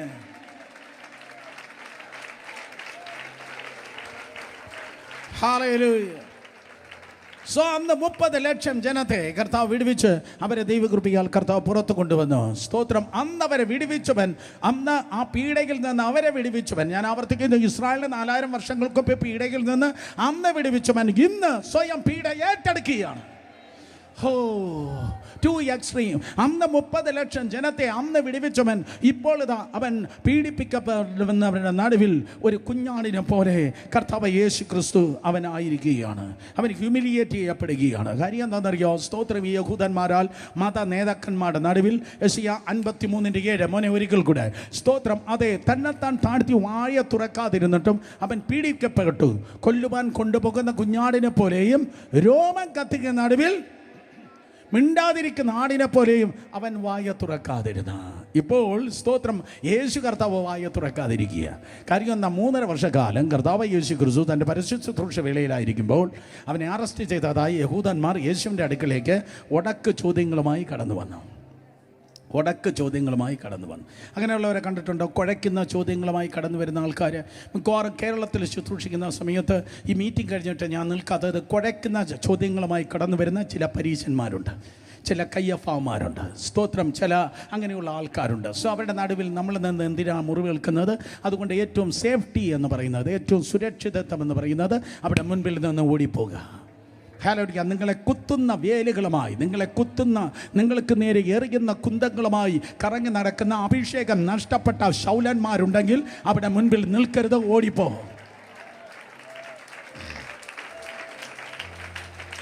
വല്ലവരുടെ മുൻപിൽ ചെന്ന് കയറി മുറിവേൽക്കാനായി ദൈവം നിങ്ങളെ വിളിച്ചിട്ടില്ല. കാരണം നിങ്ങൾ അവരുടെ അടിമയല്ല, നിങ്ങൾ കർത്താവിൻ്റെ മക്കളാണ്. നിങ്ങളെ നോക്കിയാണ് കർത്താവ് പറഞ്ഞത്, നിങ്ങളെ തൊടുന്നവർ എൻ്റെ കണ്ണിൽ കൃഷ്ണമണിയെ തൊടുന്നു. യേശു കർത്താവിനെ കുഴയ്ക്കുന്ന ചോദ്യങ്ങളുമായി പരീശന്മാർ, ന്യായശാസ്ത്രന്മാർ യേശുവിൻ്റെ അടുക്കിലേക്ക് കടന്നു വന്നു. എന്നാൽ സ്തോത്രം, ലോകം കണ്ട ഏറ്റവും വലിയ സർവജ്ഞാനിയാണ് കർത്താവ് തിരിച്ചു ചോദിച്ചപ്പോൾ അവിടെ വായി അടഞ്ഞുപോയി. സോ കാത്തിരിക്കുകയായിരുന്നു. അത്രയും ദേഷ്യത്തോടെ അവർ കാത്തിരിക്കുകയായിരുന്നു. ഇപ്പോൾ ഇതാ ഒരു സമയം കിട്ടിയിരിക്കുന്നു. അവനെ സ്തോത്രം അറസ്റ്റ് ചെയ്തിരിക്കുന്നു. അറസ്റ്റ് ചെയ്ത് തൻ്റെ മുൻപിൽ കൊണ്ടുവന്ന് ഇപ്പോൾ left and right, front and back യേശുവിനെ ചോദ്യം ചെയ്യാൻ തുടങ്ങി. Left and right, front and back Yeshu കർത്താവിനെ ചോദ്യം ചെയ്യാൻ വേണ്ടി തുടങ്ങിയപ്പോൾ സ്തോത്രം, അതേ കർത്താവ് യേശു എന്ത് ചെയ്തു? കർത്താവ് യേശു മിണ്ടാതിരുന്നു. ഹല്ലേലൂയ. യേശു കർത്താവ് ഒന്നും മിണ്ടിയില്ല. കർത്താവ് എന്ത് ചെയ്തു? കർത്താവ് സ്തോത്രം മിണ്ടാതിരുന്നു. മാത്രമല്ല ആ വേദഭാഗങ്ങൾ നിങ്ങൾ വായിച്ചു വരുമ്പോൾ അവനെ ചോദ്യം ചെയ്തു എന്ന് മാത്രമല്ല നിങ്ങൾക്ക് കാണുവാൻ തക്കോണം കഴിയുന്ന, അവനെ ഹ്യൂമിലിയേറ്റ് ചെയ്തു. അവനെ നാണം കെടുത്തുന്ന രീതിയിലുള്ള സകല പരിപാടിയും അവർ ഒപ്പിച്ചു. എന്നെ കേൾക്കുന്ന സഹോദരന്മാരെ, മറ്റുള്ളവരെ നിങ്ങളെ നാണം കെടുത്തുമ്പോൾ, മറ്റുള്ളവർ നിങ്ങളെ ഹ്യൂമിലിയേറ്റ് ചെയ്യുമ്പോൾ, കള്ള കഥകൾ പ്രചരിപ്പിക്കുമ്പോൾ മനസ്സിലാക്കുക, നിങ്ങൾ വായ തുറക്കല്ല്. കാരണം നിൻ്റെ എക്സാമ്പിൾ ആ ഫ്രണ്ടിലത്തെ ബിഷപ്പോ പ്രസംഗിക്കുന്ന ഞാനോ വേറെ ഏതെങ്കിലും എത്രാച്ചനോ അല്ല. വിശ്വാസത്തിൻ്റെ നായകനും പൂർത്തി വരുത്തുവാനായ സ്വർഗത്തിലെ ദൈവമാണ്. മൗനമായിരിക്കുക. B silent. അടുത്തിരിക്കുന്നവർ തൊട്ട് പറ, സൈലന്റ് നിശബ്ദത എൻ്റെ ആയുധമാണ്. പെട്ടെന്ന് പറഞ്ഞേ. യെസ്, നിശബ്ദത ആയുധമാണ്. സോ പീഡിപ്പിക്കുന്ന നടുവിൽ കർത്താവ് എന്താ ചെയ്തത്? കർത്താവ് സ്തോത്രം സൈലൻ്റ് ആയിരുന്നു. പക്ഷേ ഇവർ ഓൾറെഡി തീരുമാനിച്ചു ഉറച്ചതാണ്, അവനെ കൊന്നേ പറ്റത്തുള്ളൂ. യോഹന്നാൻ സുവിശേഷം 11 അധ്യായം നിങ്ങൾ വായിച്ചു നോക്കുമ്പോൾ ലാസർ ഉയർത്തെഴുന്നേറ്റ് പുറത്തു വന്നു. സ്തോത്രം. അതെ, ലാസർ ഉയർത്ത നാട്ടിൽ ജയത്തിൻ ഘോഷം കേട്ടു. ആ ബഥാന്യ ദേശത്തെ ജയത്തിൻ്റെ ഘോഷം കേട്ടു. നാറ്റം വെച്ച ലാസർ പുറത്തു വന്ന യവർമാർക്ക് മനസ്സിലായി, പരിപാടി പാളിയടാ. നാറ്റം വരച്ച ലാസർ പുറത്തു വന്നു. സോ ഇങ്ങനെയുള്ളതായ 4 അത്ഭുതം കൂടെ ഇനി നടന്നു കഴിഞ്ഞാൽ എല്ലാവരും അവിടെ പിന്നാലെ ആയിപ്പോകും. ഇവിടെ 35,000 പേര് അവൻ യൂഷ്വൽ ക്രൗഡാണ്. എന്നാൽ ഇപ്പോൾ സ്തോത്രം എല്ലാവരും അവൻ്റെ പിന്നാലെ ഇപ്പോൾ. ഇന്നും അങ്ങനെ ചിന്തിക്കത്തില്ലേ? ഇന്നും അങ്ങനെ ചിന്തിക്കുന്നവരില്ലേ? എല്ലാ പ്ലാറ്റ്ഫോമും ഈ പുള്ളിക്ക് ആയിപ്പോകും, എല്ലാ കോൺഫറൻസും അവൻ്റെ കയ്യിലായിപ്പോകും, എല്ലാ കൺവെൻഷനും അവൻ്റെ കയ്യിലായിപ്പോകുമെന്ന് പറഞ്ഞല്ലേ ചില മാഫിയ ഗ്രൂപ്പുകൾ ഗൂഢാലോചന നടത്തുന്നത്. Exactly same thing. എല്ലാവരും അവൻ്റെ പിന്നാലെ ആയിപ്പോകുമെന്ന് പറഞ്ഞ് അവനെ സ്തോത്രം ട്രാപ്പ് ഒരുക്കി അവനെ അറസ്റ്റ് ചെയ്ത് സ്തോത്രം ഇതാ കൊണ്ടുവന്നിരുത്തിയിരിക്കുകയാണ്. പക്ഷേ സഹോദരി സഹോദരന്മാരെ, വളരെ വ്യക്തമായി ഞാൻ പറയട്ടെ, അവനെ പിടിച്ചതല്ല, അവൻ പിടികൊടുത്തതാണ്. യേശു കർത്താവിനെ പിടിച്ചതല്ല. യേശുവിനെ പിടിക്കാൻ ആർക്കും കഴിയത്തില്ല, കാരണം അവൻ ദൈവമാണ്. സ്തോത്രം. യേശുവിനെ പിടിക്കാൻ ഒത്തിരി പേർ നോക്കിയതാണ്, പക്ഷേ അവൻ പിടി കൊടുത്തതാണ്. സ്തോത്രം. കാരണം എന്ത്? സകല കെണികളിൽ നിന്ന്, സകല മാനുഷികവും പൈശാചികമായ കെണികളിൽ നിന്ന്, ട്രാപ്പുകളിൽ നിന്ന് അധികാരമുള്ള യേശുവിൻ്റെ നാമത്തിൽ നീ ദൈവകൃപയാൽ പുറത്തു വരുവാൻ കർത്താവ് യേശു ക്രിസ്തു സ്തോത്രം അവൻ പിടികൊടുത്തു. ദൂതിതാണ്, നിന്നെ പിടിക്കുവാൻ ആർക്കും കഴിയത്തില്ല. സ്തോത്രം. മനുഷ്യനും സാത്താനും നിനക്കും എനിക്കെതിരെ വച്ചിരിക്കുന്ന സകല കണികൾ ഉയർപ്പിന്റെ ശക്തിയാൽ ഇന്ന് രാത്രി പൊളിഞ്ഞു മാറട്ടെ. നിങ്ങൾക്കറിയാം ഗത്ശമനയുടെ വാതിക്കൽ എന്താ സംഭവിച്ചത്? നിങ്ങൾ ആരെ തിരയുന്നു? നസ്രേന യേശുവിനെ. നിങ്ങൾ ആരെ തിരയുന്നു? നസ്രേന യേശുവിനെ. തൊട്ടടുത്ത സെന്റൻസ് പറഞ്ഞു, അത് ഞാൻ തന്നെ, ഞാൻ തന്നെ. 4000 വർഷങ്ങൾക്ക് മുമ്പ് കത്തുന്ന മുൾപ്പിടപ്പിൽ നിന്ന് കർത്താവ് പറഞ്ഞു, പുറപ്പാട് 3:14, I am that I am. ഞാൻ ആകുന്നവൻ ഞാനാകുന്നു. അതിൻ്റെ റിഫ്ലക്ഷൻ, അതിൻ്റെ എക്കോയാണ് നിങ്ങൾക്ക് കാണാൻ കഴിയുന്നത്.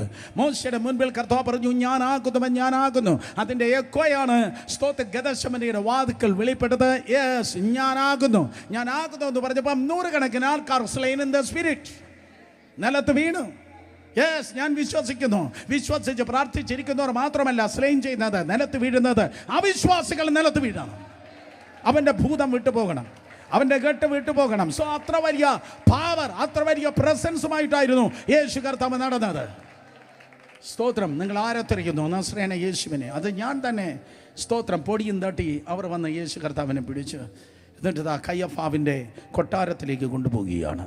ഇന്ന് കിദ്രോൻ തോട് കഴിഞ്ഞ് സ്തോത്രം താഴേക്ക് നിങ്ങൾ നോക്കുമ്പോൾ കയ്യഫാവിൻ്റെ കൊട്ടാരം കാണുവാൻ കഴിയും. ആ താഴ്വരയിൽ മോര്യാമലയുടെ ഇടത്തെ അറ്റത്ത്, ഒലിമലയിൽ നിന്ന് നോക്കിയാൽ മോര്യാമലയുടെ ഇടത്തെ അറ്റത്ത് കയ്യഫാവിൻ്റെ ഒരു സ്തോത്രം കൊട്ടാരമുണ്ട്. ആ കൊട്ടാരത്തിൻ്റെ താഴെ പാകിയിരിക്കുന്നതായ കല്ലുകൾ ഇന്നുമുണ്ട്. കർത്താവിൻ്റെ കാലത്തെയുള്ള കല്ലുകളാണ്. ആ കല്ലുകളിലൂടെയാണ് സ്തോത്രം യേശു കർത്താവിനെ കൊണ്ടുപോയത്. ഒരു 5.5 അടി ഉയരം ഉള്ളതായ ആർച്ചസ് അവിടെ ഉണ്ടായിരുന്നു. ആർച്ച് ഉണ്ടായിരുന്നു. ചില ചരിത്രകാരന്മാർ പറയുന്നു സ്തോത്രം അതിലധികം കർത്താവിന് ഉയരമുണ്ടായിരുന്നു പോലും ബൈബിളിൽ ഇല്ല. അതുകൊണ്ട് നിങ്ങൾക്ക് ശടിച്ചു പറവാൻ കഴിയത്തില്ല. സ്തോത്രം. അവിടെ എത്തിയപ്പോൾ അവൻ കുനിഞ്ഞു പോകാൻ സമ്മതിക്കാത്തത് കൊണ്ട് തല ഇടിച്ച് രക്തം സ്തോത്രം തലയിലൂടെ ഓൾറെഡി അത് ഒഴുകുന്നവനായിട്ടാണ് കയ്യഫാവിൻ്റെ അടുക്കലേക്ക് അവൻ എത്തിയത് എന്ന്. സ്തോത്രം. അറസ്റ്റ് ചെയ്യപ്പെട്ടതായ ആ ഫസ്റ്റ് സ്റ്റേജ് മുതൽ തന്നെ കർത്താവിൻ്റെ വ്യഥയും വേദനയും ശാരീരികമായ അനുഭവത്തിൽ, ശാരീരികമായ അവസ്ഥയിൽ സ്തോത്രം അതേ ആരംഭിച്ചു കഴിഞ്ഞു. 80-ാം സങ്കീർത്തനത്തിൽ എഴുതിയിരിക്കുന്നതായ ഒരു പ്രവചന ശബ്ദം അനുസരിച്ച് യേശുവിനെ കൊണ്ടുപോയി കയ്യഫാവിൻ്റെ സ്തോത്രം ജയിലിൽ അവനെ സ്തോത്രം കെട്ടിയിട്ടിരുന്നു. രാത്രി മുഴുവൻ കെട്ടിയിട്ടിരുന്നു. ഈ പഴക്കുല ഇങ്ങനെ കെട്ടിത്തൂക്കിയിട്ടത് കണ്ടിട്ടുള്ളവർ കരങ്ങൾ ഉയർത്തിയാട്ടെ. കടകളിൽ സ്ഥലങ്ങളിൽ നമ്മളെല്ലാം വീട്. So exactly the same manner കയ്യഫാവിൻ്റെ കൊട്ടാരത്തിൽ ട്രെഞ്ചസ്, ഇടുങ്ങിയ കുഴികളുണ്ട്. കേക്ക്. ഇടുങ്ങിയ കുഴികളിൽ അറസ്റ്റ് ചെയ്യപ്പെട്ട രാത്രിയിൽ 2 കരങ്ങളെ ഉയരങ്ങളിലേക്ക് കെട്ടി സ്തോത്രം നിലത്ത് തൊടാതെ ആ ചെറിയ കുഴിയിൽ യേശു കർത്താവിനെ കെട്ടിത്തൂക്കി ഇട്ടിരുന്നു. 80-ാം സങ്കീർത്തനത്തിൻ്റെ സ്തോത്രം അതേ പ്രവചന നിവർത്തിക്കായി. രാത്രി ഉറങ്ങിയില്ല. രാത്രി ഉറങ്ങാതെ കരഞ്ഞ ആരെങ്കിലും എന്നെ കേൾക്കുന്നെങ്കിൽ, രാത്രി ഉറങ്ങാതെ ഹോസ്പിറ്റലിൻ്റെ വരാന്തയിലും ഓപ്പറേഷൻ തിയേറ്ററിൻ്റെ വാതിക്കൽ നിന്ന് ആരെങ്കിലും എന്നെ കേൾക്കുന്നെങ്കിൽ യേശു കർത്താവ് പറയും, മക്കളെ എനിക്ക് നിൻ്റെ വേദന അറിയാം. ഞാനും ഇതുപോലെ ഉറങ്ങാത്ത ഒരു രാത്രി എനിക്ക് ഓർമ്മയുണ്ട്. കയ്യഫാവിൻ്റെ കൊട്ടാരത്തിൻ്റെ നിലവറയിൽ ആ ഇടുങ്ങിയ കുഴിയിൽ എന്നെയും ഇതുപോലെ കെട്ടിയിട്ടിരുന്നതാണ്. സ്തോത്രം. നിൻ്റെ രാത്രികളെ പകലാക്കാൻ, നിൻ്റെ ലാമെൻറ്റേഷനെ സെലിബ്രേഷൻ ആക്കാൻ യേശു കർത്താവ് ബന്ധിക്കപ്പെട്ട് ആ കുഴിയിൽ സ്തോത്രമനായിരുന്നു. ഹല്ലേലൂയ. അതുകൊണ്ട് സ്തോത്രം രാത്രിയിൽ നിറഞ്ഞൊഴുകുന്ന കണ്ണുകളുമായി എന്നെ സഹായിക്കാൻ ആരുമില്ലല്ലോ, എന്നെ കാണാൻ ആരുമില്ലല്ലോ എന്ന് ആരെങ്കിലും പറയുന്നെങ്കിൽ ഞാൻ നിങ്ങൾക്കായി ഒരു സ്നേഹിതനെ കൊണ്ടുവന്നിട്ടുണ്ട്. അവൻ അർദ്ധരാത്രിയിലെ സ്നേഹിതനാണ്. ഹല്ലേലൂയ. സ്തോത്രം. രാത്രിയിൽ ആ കയ്യഫാവിൻ്റെ കൊട്ടാരത്തിൻ്റെ അടിത്തട്ടിലുള്ള ആ കുഴിയിൽ നിന്ന് അവനെ വലിച്ചു കയറ്റി അതിരാവിലെ സ്തോത്രം അവനെ ചോദ്യം ചെയ്യണം. അതിന് മുൻപ് പത്രോസ് ഓൾറെഡി യേശു കർത്താവിനെ തള്ളി പറഞ്ഞിരുന്നു. എന്നിട്ട് സ്തോത്രം വിസ്താരം ആരംഭിക്കുന്നു. എത്ര കോടതികളിൽ? സ്തോത്രം. എത്ര കോടതികളിൽ? 5 കോടതികളിൽ സ്തോത്രം വിസ്താരം ആരംഭിക്കുകയാണ്. 5 കോടതികൾ 6 പ്രാവശ്യമാണ് യേശു കർത്താവിനെ വിസ്തരിച്ചത്. ഒരിക്കൽ കൂടെ 5 കോടതികളിൽ 6 പ്രാവശ്യമാണ് യേശു കർത്താവിനെ വിസ്തരിച്ചത്.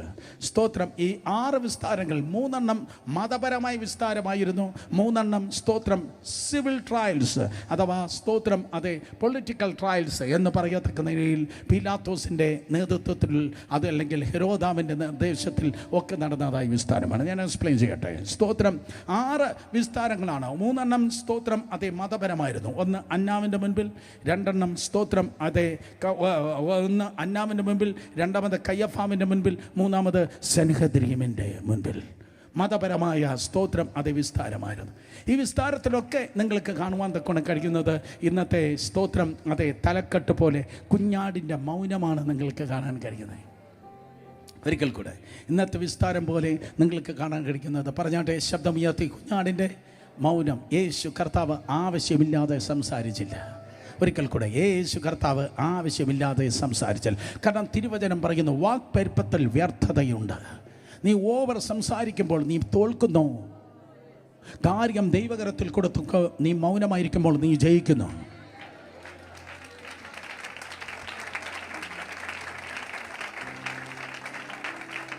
കൂടുതൽ വാചകമടിക്കണമെന്ന് തോന്നുമ്പോൾ ഓടിക്കോ, പ്രാർത്ഥനാ റൂമിലേക്ക് ഓടിക്കോ. കൂടുതൽ പറയണം, വാചകമടിക്കണമെന്ന് തോന്നുമ്പോൾ നേരെ പ്രാർത്ഥനാ റൂമിലേക്ക് ഓടിക്കോ. എന്നിട്ട് മുട്ട് മടക്കുകയല്ല, നിൽക്കുകയല്ല, ചിലപ്പോൾ നെടുമ്പാട് വീണ് ദൈവത്തിൻ്റെ സന്നിധിയിൽ വീണ് കിടന്ന് മനുഷ്യനോട് പറവാൻ കഴിയാത്തത്, മനുഷ്യന് കേൾക്കാനില്ലാത്തത് ദൈവത്തിൻ്റെ മുൻപിൽ നീണ്ട സ്തോത്രം നെടുമ്പാട് വീണ് ദൈവത്തിൻ്റെ സന്നിധിയിൽ വിളിച്ചു പറഞ്ഞാട്ടെ. കേട്ടിട്ടില്ലേ അബ്രഹാം നെടുമ്പാട് വീണെന്ന്, മോശ കവണ് വീണെന്ന്? യേസ്, ഇന്നും ഈ പട്ടണത്തിൽ അത് സാധ്യമാണ്. കമാൺ, നിൻ്റെ വീട്ടിൽ അത് സാധ്യമാണ്.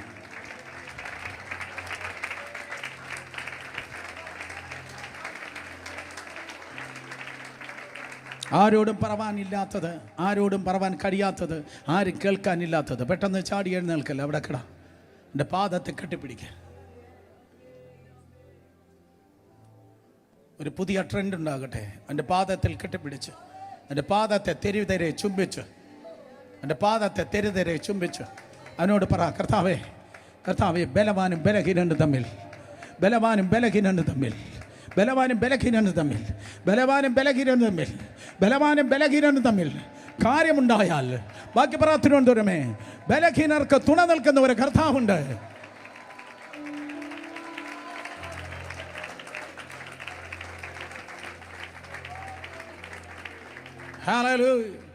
ബലഹീനർക്ക് തുണ നിൽക്കുന്ന ഒരു കർത്താവുണ്ട്. ഇറങ്ങി വരണമേ, നിശ്ചയമായി അവൻ ഇറങ്ങി വരും. ഏത് കൊടുങ്കാറ്റിലും ഏത് പെരുങ്കാറ്റിലും നിന്റെ അടുക്കൽ ഇറങ്ങി വരുന്നതായ ഒരു കർത്താവുണ്ട്. ഹല്ലേലൂയ.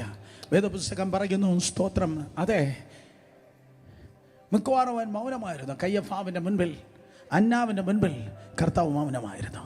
ദൈവത്തിന് മുൻപിൽ നിലവിളിക്ക്, ദൈവത്തിന് മുൻപിൽ കണ്ണുനീരൊഴുക്ക്, ദൈവത്തിന് മുൻപിൽ കണ്ണുനീരൊഴുക്ക്. In Jesus name I encourage U.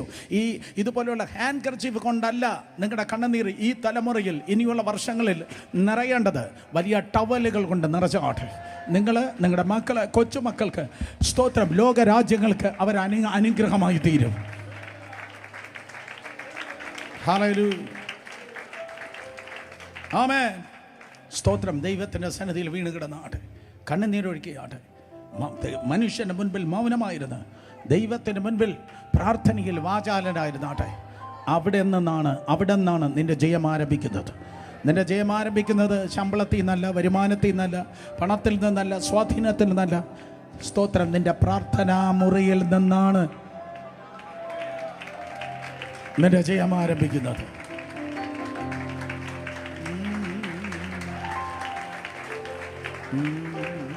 സാധു എന്നെ കൈവിടാതെ നാഥനം നടത്തിയിടുന്നു.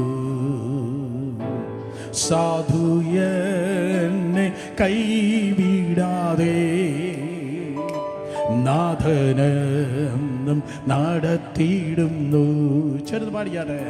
സാധുയനെ കൈവിടാതെ നാഥനം നടത്തിയിടുന്നു. സാധുയനെ കൈവിടാതെ നാഥനം നടത്തിയിടുന്നു. എല്ലാവരും അന്ത്യത്തോളം ചിറകളിൽ അവൻ കാത്തിടും തരയിൽ. കരങ്ങളടിച്ച്. അന്ത്യത്തോളം ചിറകളിൽ അവൻ കാത്തിടും കരയിൽ. ആപത്തിലും രോഗത്തിലും ആപത്തിലും രോഗത്തിലും അവനായിരിക്കഭയം. സാധുയനെ കൈവിടാതെ നാഥനം നടത്തിയിടുന്നു. സാധുയനെ കൈവിടാതെ നാഥനം നടത്തിയിടുന്നു. കണ്ണുനീരിൻ താഴ്വരയിൽ കരയുന്ന വേളകളിൽ, കണ്ണുനീരിൻ താഴ്വരയിൽ കരയുന്ന വേളകളിൽ കൈവിടില്ലൻ കർത്തനന്റെ, കൈവിടില്ലൻ കർത്തനന്റെ. കണ്ണുനീരെല്ലാം തുടയ്ക്കും. സാധുയനെ കൈവിടാതെ നാഥനം നടത്തിയിടുന്നു. സാധുയനെ കൈവിടാതെ നാഥനം നടത്തിയിടുന്നു. കൊടും കാറ്റും തീരമാലയും പാടകിൽ വന്നാഞ്ചടിക്കും. എല്ലാവരും. കൊടും കാറ്റും തീരമാലയും പാടകിൽ വന്നാഞ്ചടിക്കും. നേരമെൻ്റെ ചാരയുണ്ട്, നേരമെൻ്റെ ആമേൻ. ഓ യെസ്. നാഥനെന്നും വല്ലഭനായി നേരമെൻ്റെ ചാരയുണ്ട്. എത്ര പേര് പറയും നേരമെൻ്റെ ചാരയുണ്ട്, നേരമെൻ്റെ ചാരേ. ഈ രാത്രിയില് നേരമെൻ്റെ ചാരയുണ്ട്. നാഥനെന്നും വല്ലഭനാ. സാധുയനെ കൈവിടാതെ നാഥനെന്നും നടത്തിയിടുന്നു. സാധുയനെ കൈവിടാതെ നാഥനെന്നും നടത്തിയിടുന്നു. സാധുയനെ കൈവിടാതെ നാഥനെന്നും നടത്തിയിടുന്നു. വാക്കുകൾ, കണ്ണുനീര് മനുഷ്യന്റെ മുമ്പിൽ വേസ്റ്റ് ആക്കല്ല. വാക്കുകൾ, കണ്ണുനീര് മനുഷ്യന്റെ മുമ്പിൽ വേസ്റ്റ് ആക്കല്ല. അന്ധകാരത്താൽ എല്ലാ കണ്ണും മങ്ങുമ്പോൾ മങ്ങാത്ത ഒരു കണ്ണ് സ്വർഗത്തിൽ നിനക്കുണ്ട്.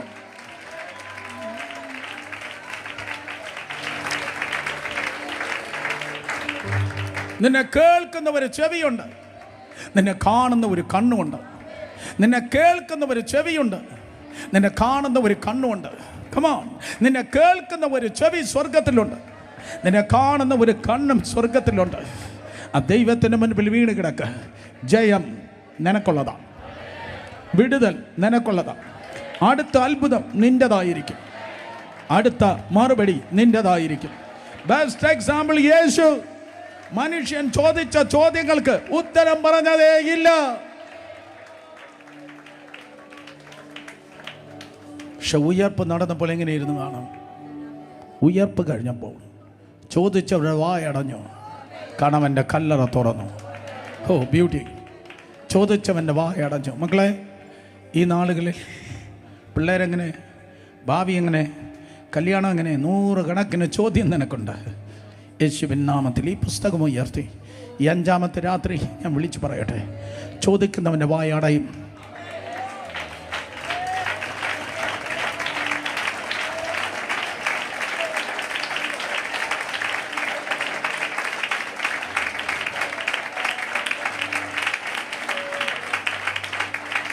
നിനക്ക് ചോദ്യമുണ്ടെങ്കിൽ കർത്താവിന് ഉത്തരമുണ്ട്. ഹല്ലേലൂയ. സോ യേശുവിൽ പാപമില്ല, യേശുവിൽ കുറവില്ല, യേശു കർത്താവിൽ ഷോർട്ട് കമ്മിങ്, കുറവുകളൊന്നുമില്ല. യേശു കർത്താവിൽ അവിശ്വസതയില്ല. 100% ഈ വചനം എങ്ങനെ അനുസരിക്കും? അതിൻ്റെ ടോപ്പായി, ക്ലാസ്സായി കർത്താവ് അനുസരിക്കുകയുണ്ടായി. യേശുവിൽ ചെറിയൊരു പാപം പോലുമില്ല.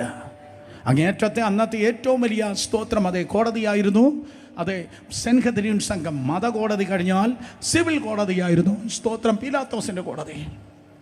നിങ്ങൾക്കറിയാമോ, 7 പ്രാവശ്യം പീലാത്തോസ് ആവർത്തിച്ച് 7 പ്രാവശ്യം പീലാത്തോസ് പറഞ്ഞു, ഇവനിൽ ഒരു കുറ്റവുമില്ല. എത്ര പേർ കേട്ടിട്ടുണ്ട്? കരങ്ങളെ ഉയർത്തിയാട്ടെ. നോ, പീലാത്തോസ് 7 പ്രാവശ്യം പറഞ്ഞു എന്ന് കേട്ടിട്ടുള്ളവർ കരങ്ങളെ ഉയർത്തിയാട്ടെ. സ്തോത്രം. ഞാൻ ചോദിക്കും, എവിടേക്കാണ് പറഞ്ഞതെന്ന്? സ്തോത്രം പറ. പീലാത്തോസ് 7 പ്രാവശ്യമാണ് പറഞ്ഞത്. സ്തോത്രം. ഇവനിൽ ഒരു കുറ്റവുമില്ല. എഴുതിയെടുത്തോ? ഇതുവരെ ഞാൻ പറഞ്ഞിട്ടില്ല. സ്തോത്രം. പിന്നെ ആരിൽ നിന്ന് കേട്ടെന്ന് എനിക്കറിയത്തില്ല. യോഹന്നാൻ സുവിശേഷം 18-ാം അധ്യായം, അല്ലെങ്കിൽ ലൂക്കോസ് സുവിശേഷം 23-ാം അധ്യായം 4-ാം വാക്യം. ലൂക്കോസ് സുവിശേഷം 23-ാം അധ്യായം 4-ാം വാക്യം. ഒന്നാമതായി പീലാത്തോസ് പറഞ്ഞു.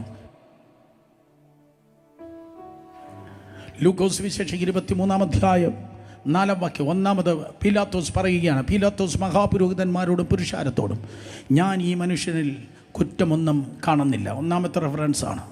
ഞാൻ ഈ മനുഷ്യനിൽ കുറ്റമൊന്നും കാണുന്നില്ല. എഗെയിൻ ലൂക്കോസ് സുവിശേഷം 23-ാം അധ്യായം 6 മുതൽ 15 വരെയുള്ള വാക്യങ്ങൾ വായിക്കുമ്പോൾ, സ്തോത്രം, പീലാത്തോസ് രണ്ടാമതായി ഇത് കേട്ടിട്ട്, ഈ മനുഷ്യൻ ഗലീലക്കാരനോ എന്ന് പീലാത്തോസ് ചോദിച്ചു.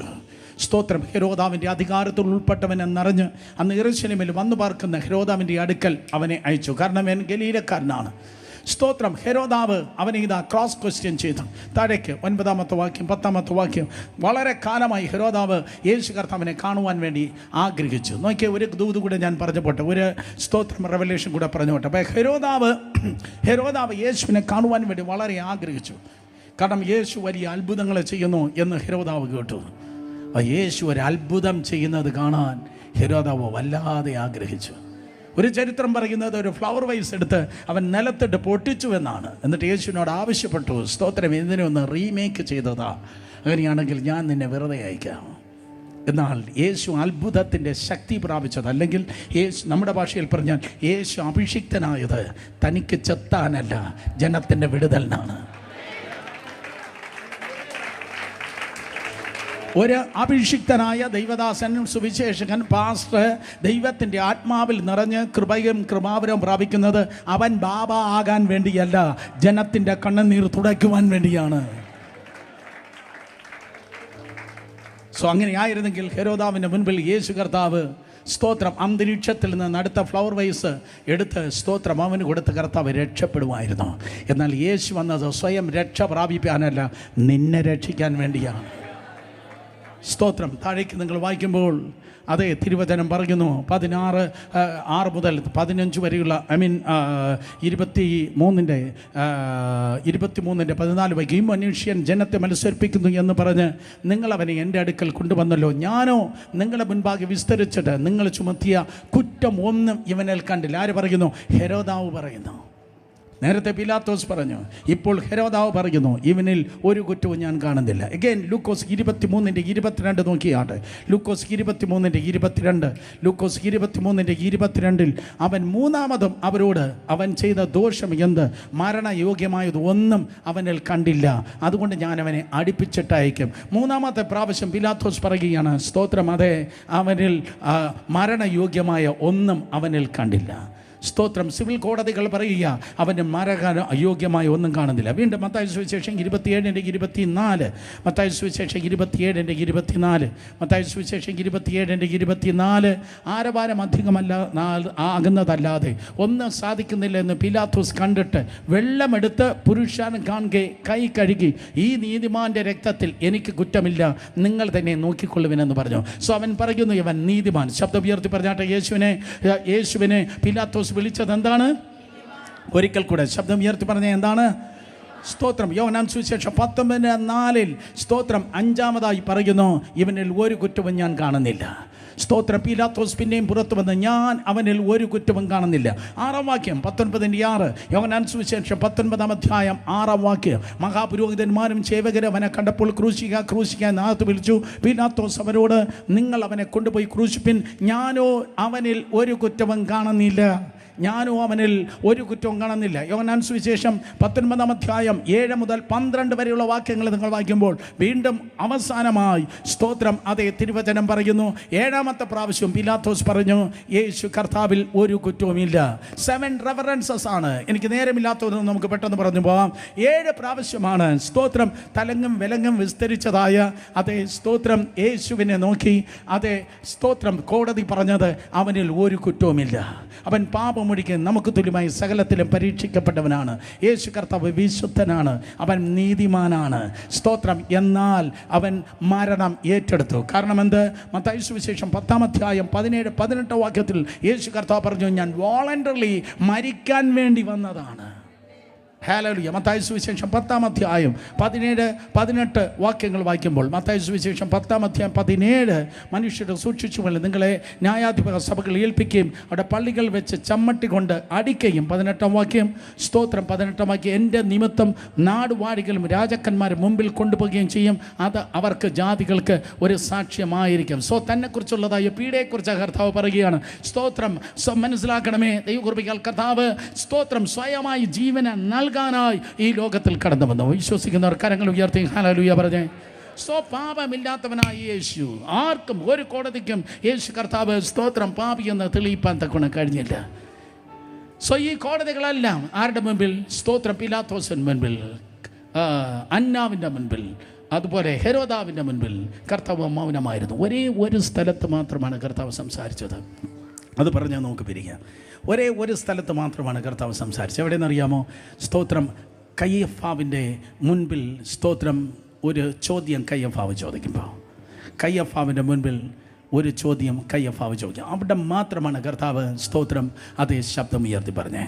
ആ റെഫറൻസ് ഇതാണ്. മത്തായി സുവിശേഷം 26-ാം അധ്യായം സ്തോത്രം അതിൻ്റെ 65-ാം വാക്യം. മത്തായി സുവിശേഷം 26-ാം അധ്യായം സ്തോത്രം 57 മുതൽ താഴേക്ക് കാണിച്ചു മോനെ.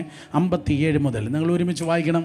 57 മുതൽ മത്തായി സുവിശേഷം 26:57 മുതൽ ശബ്ദം ഉയർത്തി വായിച്ച്. യേശുവിനെ പിടിച്ചവരോ മഹാപുരോഹിതനായ കയ്യഫാവിൻ്റെ അടുക്കൽ ശാസ്ത്രിമാരും പുരോഹിതന്മാരും ഒന്നിച്ച് കൂടിയിരുന്നിടത്ത് അവനെ കൊണ്ടുപോയി. അടുത്ത് എന്നാൽ പത്രോസ് ദൂരമേ മഹാപുരോഹിതൻ്റെ അരമനയോളം പിഞ്ചെന്നു അകത്ത് കടന്ന അവസാനം കാണുവാൻ സേവകരോടുകൂടെ ഇരുന്നു.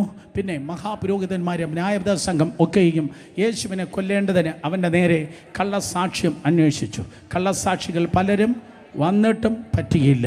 ഒടുവിൽ 2-3 പേർ വന്ന് ദൈവമന്ദിരം പൊളിച്ച് 3 ദിവസം കൊണ്ട് വീണ്ടും പണിവാൻ എനിക്ക് കഴിയുമെന്ന് ഇവൻ പറഞ്ഞു എന്ന് ബോധിപ്പിച്ചു. മഹാപുരോഹിതൻ എഴുന്നേറ്റ് അവനോട്, നീ ഒരു ഉത്തരവും പറയുന്നില്ലയോ? ഇവർ നിൻ്റെ നേരെ സാക്ഷ്യം പറയുന്നത് എന്ത് എന്ന് ചോദിച്ചു. 63-ാം വാക്യം. യേശുവോ മിണ്ടാതിരുന്നു. മഹാപുരോഹിതൻ പിന്നെയും അവനോട്, ദിസ് ഈസ് ഇമ്പോർട്ടൻറ്റ്, ഇത് ശബ്ദം ഉയർത്തി വായിച്ചാട്ടെ, നീ ദൈവപുത്രനായ ക്രിസ്തുവോ പറക എന്ന് ഞാൻ ജീവനുള്ള ദൈവത്തെ കൊണ്ട് നിന്നോട് ആണയിട്ട് ചോദിക്കുന്നു എന്ന് പറഞ്ഞ്. വളരെ ശ്രദ്ധിക്കുക, ഞാൻ ടീച്ച് ചെയ്യാനാണ് വന്നത്, പ്രീച്ച് ചെയ്യാനല്ല. ശ്രദ്ധിക്കുക, സ്തോത്രം. ജീവനുള്ള ദൈവത്തെ പുത്രനെ കൊണ്ട്, ജീവനുള്ള ദൈവത്തെ കൊണ്ട് ഞാൻ ആണയിട്ട് ചോദിക്കുന്നു. കാരണം അതുവരെയുള്ള ഒരു കോടതിയിലും സ്തോത്രം ഇവൻ വായു തുറന്നിട്ടില്ല, ശബ്ദിച്ചിട്ടില്ല, അവൻ മിണ്ടാതിരിക്കുകയാണ്. തലങ്ങും വിലങ്ങും കർത്താവ് മൗനമായിരിക്കുകയാണ്. ഞാൻ വീണ്ടും പറയട്ടെ, സ്തോത്രം. എന്താണ് അതിൻ്റെ റീസൺ എന്ന് പറയുന്നത്? സ്തോത്രം, ദ സൈലൻസ് ഓഫ് ദ ലാം, കുഞ്ഞാടിൻ്റെ മൗനം. കാരണം അവനറിയാം, സ്തോത്രം, 3 ദിവസം കഴിയുമ്പോൾ ഇതെല്ലാം തീരും, ഞാൻ ഉയർത്തെഴുന്നേൽക്കും. ഞാൻ വന്നത് എൻ്റെ ജനത്തിന് വേണ്ടിയാണ് ഞാൻ വന്നത്. കർത്തവ്യമായിരുന്നു. പക്ഷേ ഇവിടെ അവന് പറഞ്ഞേ പറ്റത്തുള്ളൂ. ഇവിടെ യേശു കർത്താവിനെ വാ തുറന്ന് പറഞ്ഞേ പറ്റത്തുള്ളൂ. കാരണം 63-ാം വാക്യം അങ്ങനെയാണ് കയ്യഫാവ് ചോദിച്ചിരിക്കുന്നത്. മഹാപുരോഹിതൻ പിന്നെയും നീ ദൈവത്തിൻ്റെ പുത്രനായ ക്രിസ്തു തന്നെയോ പറക എന്ന് ഞാൻ എങ്ങനെ ചോദിച്ചു? ജീവനുള്ള ദൈവത്തോട് നിന്നോട് ആണയിട്ട് ചോദിച്ചു. എക്സാക്ട്ലി അതാണ് അതിൻ്റെ സ്തോത്രപുത്രം. ആണയിട്ട് ചോദിച്ചു. അമ്മച്ചി പറഞ്ഞ പോലെ എല്ലാവരും പറ്റാട്ടെ, എങ്ങനെ ചോദിച്ചു? ആണയിട്ട് ചോദിച്ചു. ആണയിട്ട് ചോദിച്ചാൽ പറഞ്ഞേ പറ്റത്തുള്ളൂ. ആണയിട്ട് ചോദിച്ചാൽ, ദൈവനാമത്തിൽ ആണയിട്ട് ചോദിച്ചാൽ പറയാതിരിക്കുന്നെങ്കിൽ കുറ്റക്കാരനാണ് എന്ന് എവിടെ എഴുതിയിരിക്കുന്നു? ലേവ്യ പുസ്തകം 5-ാം അധ്യായം 1-ാം വാക്യം. ലേവ്യ പുസ്തകം 5-ാം അധ്യായം 1-ാം വാക്യം. ലേവ്യ പുസ്തകം 5-ാം അധ്യായം 1-ാം വാക്യത്തിൽ ദൈവത്തെ കൊണ്ട് ആണയിട്ട് ആരാണോ ചോദിക്കുന്നത് അവിടെ ഉത്തരം പറഞ്ഞിരിക്കണം. ഉത്തരം പറഞ്ഞില്ലെങ്കിൽ കുറ്റം, സ്തോത്രം, പറയാത്തവൻ്റെ മേൽ ഇരിക്കും. ലേവ്യ 5:1 എന്നാ പറയുന്നത്? ഒരുത്തൻ സത്യവാചകം കേട്ടിട്ട് താൻ സാക്ഷിയായി കാണുകയോ അറിയുകയോ ചെയ്തത് അറിയാതെ അങ്ങനെ പാപം ചെയ്താൽ അവൻ തൻ്റെ കുറ്റം വഹിക്കണം. സത്യവാചകം കേട്ടിട്ട് താൻ സാക്ഷിയായി കാണുകയോ അറിയുകയോ ചെയ്യുന്നത് അറിയിക്കുന്നില്ല, മിണ്ടാതിരിക്കുകയാണ്. സത്യം ഇന്നതെന്നറിയാം, പക്ഷേ സത്യം ഇന്നതെന്ന് പറഞ്ഞിട്ട് താൻ വിഴുങ്ങി മിണ്ടാതിരിക്കുന്നെങ്കിൽ ആ കുറ്റം അവൻ അനുഭവിക്കണം എന്നാണ് കർത്താവ് പറഞ്ഞത്. യേശു കർത്താവ് താൻ ദൈവപുത്രനെന്ന് വളരെ നന്നായിട്ട് അറിയാം. സ്തോത്രം, അനുഭവിച്ചതാണ്, അനുഭവിച്ചു കൊണ്ടിരിക്കുന്നവനാണ്.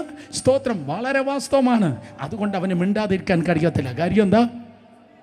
ദൈവത്തെ കൊണ്ട് സ്തോത്രം ആണയിട്ട് ചോദിച്ചിരിക്കുക. ദൈവത്തെ കൊണ്ട് ആണയിട്ട് ചോദിച്ചിരിക്കുക. അതുവരെയും കർത്താവ് തല കുനിച്ച് മിണ്ടാതെ നിന്ന്. Cake, this is so beautiful. സ്തോത്രം, അതുവരെയും കർത്താവ് തല കുനിച്ച് മിണ്ടാതെ ദൈവത്തെ കൊണ്ട് ആണയിട്ട് ചോദിക്കുന്നതെന്ന് പറഞ്ഞപ്പോൾ കർത്താവ് തല ഉയർത്തി. അതുവരെയും കർത്താവ് മിണ്ടാതെ തല കുനിച്ച് നിന്നു. പക്ഷെ ദൈവത്തെ കൊണ്ട് ആണയിട്ട് ചോദിക്കുന്നു കർത്താവ് തല ഉയർത്തി. നീ വന്യനായ ദൈവത്തിൻ്റെ പുത്രനായ ക്രിസ്തു ആകുന്നോ? ഇതാണ് ചോദ്യം. നീ വന്യനായ ദൈവത്തിൻ്റെ പുത്രനായ ക്രിസ്തു ആകുന്നോ? ഷട കയ്യഫാവേ, അവൻ്റെ നോട്ടം നോക്കടാ. ഷട മഹാപുരോഹിത കയ്യഫാവേ, അവൻ്റെ നോട്ടം നോക്ക്. അവൻ നോക്കുന്നതുണ്ടല്ലോ, ആ നൂറ്റാണ്ടുകൾക്കപ്പുറത്തേക്കാണ് നോക്കുന്നത്. അവൻ്റെ നോട്ടം നോക്ക്. കയ്യഫാവേ, നിൻ്റെ വല്യപ്പച്ചനായ അഹരോനെ പുരോഹിതനായി അഭിഷേകം ചെയ്ത മോശയോട് ഇതേ യവൻ തന്നെ ഒരു ചോദ്യം ചോദിച്ചു. ആരാകുന്നു കർത്താവേ? നീ ആരാകുന്നു കർത്താവേ എന്ന് ചോദിച്ചപ്പോൾ യവൻ പറഞ്ഞ ഒരു വാക്കുണ്ട്, ഞാനാകുന്നവൻ, ഞാനാകുന്നു. യെസ്, വന്യനായ ദൈവത്തിൻ്റെ പുത്രൻ നീ ആകുന്നു എന്ന് ചോദിച്ചപ്പോൾ പണ്ട് മോശ ചോദിച്ചതാണ്. സ്തോത്രം, ലേവ്യ ഗോത്രക്കാരനായ മോശ ചോദിച്ചത്, നീ ആരാകുന്നു കർത്താവേ? അന്നേ പറഞ്ഞതാണ്, ഞാനാകുന്നു, ഞാനാകുന്നവൻ, ഞാനാകുന്നു. അതേ ഗംഭീര സ്വരത്തോടെ ആ കത്തുന്ന മുൾപ്പടപ്പിൽ ഇറങ്ങി നിന്നവൻ അതേ ഗംഭീര സ്വരത്തോടെ ശബ്ദമുയർത്തി പറഞ്ഞു, ഞാനാകുന്നു.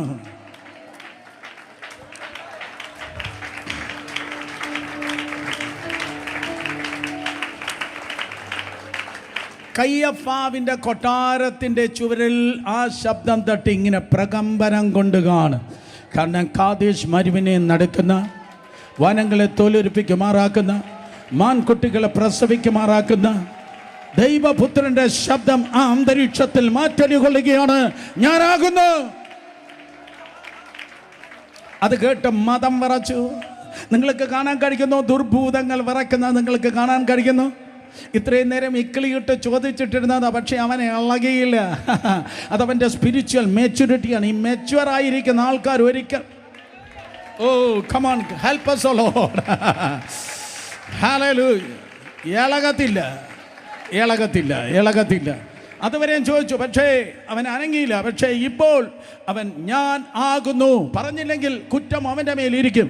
അതുകൊണ്ട് അവൻ ശബ്ദമുയർത്തി ഞാൻ ആകുന്നു എന്ന് പറഞ്ഞപ്പോ മഹാപുരോഹിതൻ ചെയ്തത്, സ്തോത്രം, അതെ യേശു കർത്താവ് പറഞ്ഞത് നോക്ക്, നീ ഇപ്പോഴ് ഞാൻ വന്നിരിക്കുന്നതിനെ കുറിച്ചാണ് നീ ചോദിക്കുന്നത്. ഇപ്പം നീ വന്നിരിക്കുന്നതിനെ കുറിച്ചാണ് ചോദിച്ചത്. പക്ഷേ കർത്താവ് ഉത്തരം പറഞ്ഞത് ഇപ്പം വന്നതിനെ കുറിച്ച് മാത്രമല്ല, ഇനി വരാൻ പോകുന്നതിനെ കൂടെ ചേർത്താണ് കർത്താവ് ഉത്തരം നൽകിയത്. ഞാനാകുന്നു. ഇപ്പം വന്നത് മാത്രമല്ല, ഇനി മനുഷ്യപുത്രൻ സർവശക്തൻ്റെ വലതുഭാഗത്ത് ഇരിക്കും. ദാറ്റ് മീൻസ് ഞാൻ ഉയർത്തി നിൽക്കും.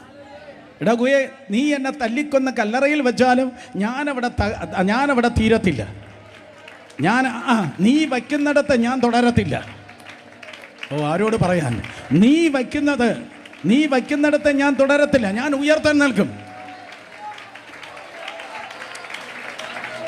ഞാൻ ഉയർത്തെഴുന്നേറ്റ് പിതാവായ ദൈവത്തിൻ്റെ വലതുഭാഗത്ത് ഇരിക്കുകയും ഇനി ആകാശമേഘങ്ങളെ വാഹനമാക്കി വരുന്നത് നിങ്ങൾ കാണാം. നീ കാണുമെന്നല്ല പറഞ്ഞ നിങ്ങൾ. അവിടെ നിങ്ങളെന്ന് പറഞ്ഞിരിക്കുന്ന മാനുഷിക വൃന്ദം മാത്രമല്ല, പൈശാചിക ശക്തികളെയും നോക്കിയാണ് കർത്താവ് പറഞ്ഞത് നിങ്ങൾ കാണും.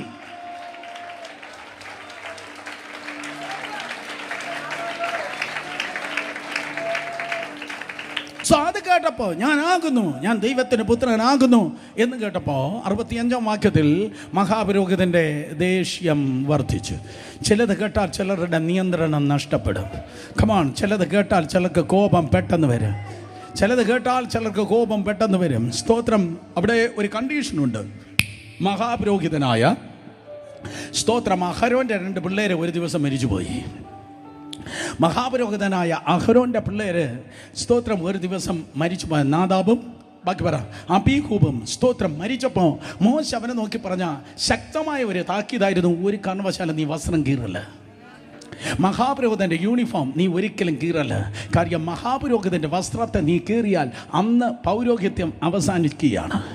അർത്ഥം സ്തോത്രം, ആത്മസംയമനം ഉള്ളവനായിരിക്കെ, ഇല്ലെങ്കിൽ ദൈവം നിന്നിൽ നിന്ന് അതിനെ കീറിക്കളയുക.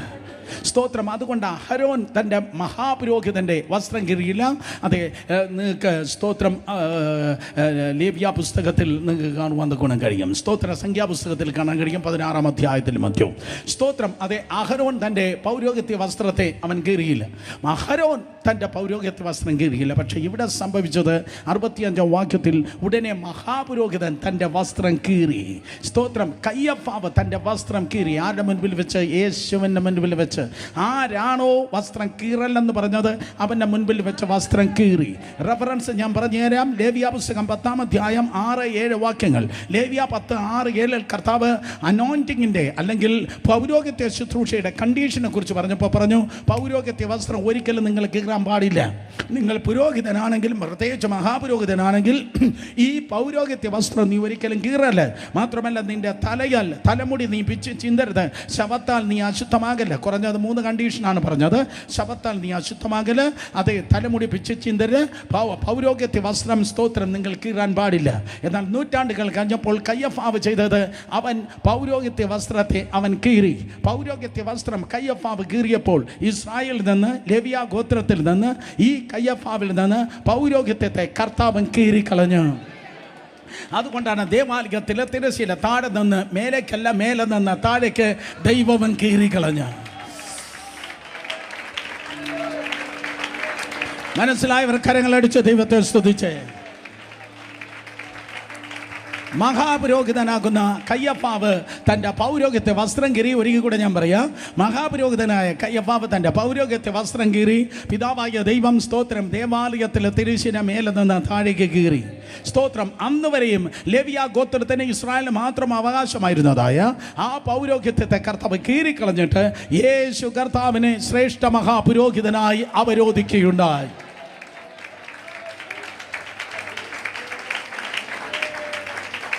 യേശു കർത്താവിനെ ശ്രേഷ്ഠ മഹാപുരോഹിതനായി അവരോധിച്ചിട്ട് സ്തോത്രം അവൻ നിന്നെയും എന്നെയും രാജകീയ പുരോഹിത വർഗമായി തിരഞ്ഞെടുത്ത്.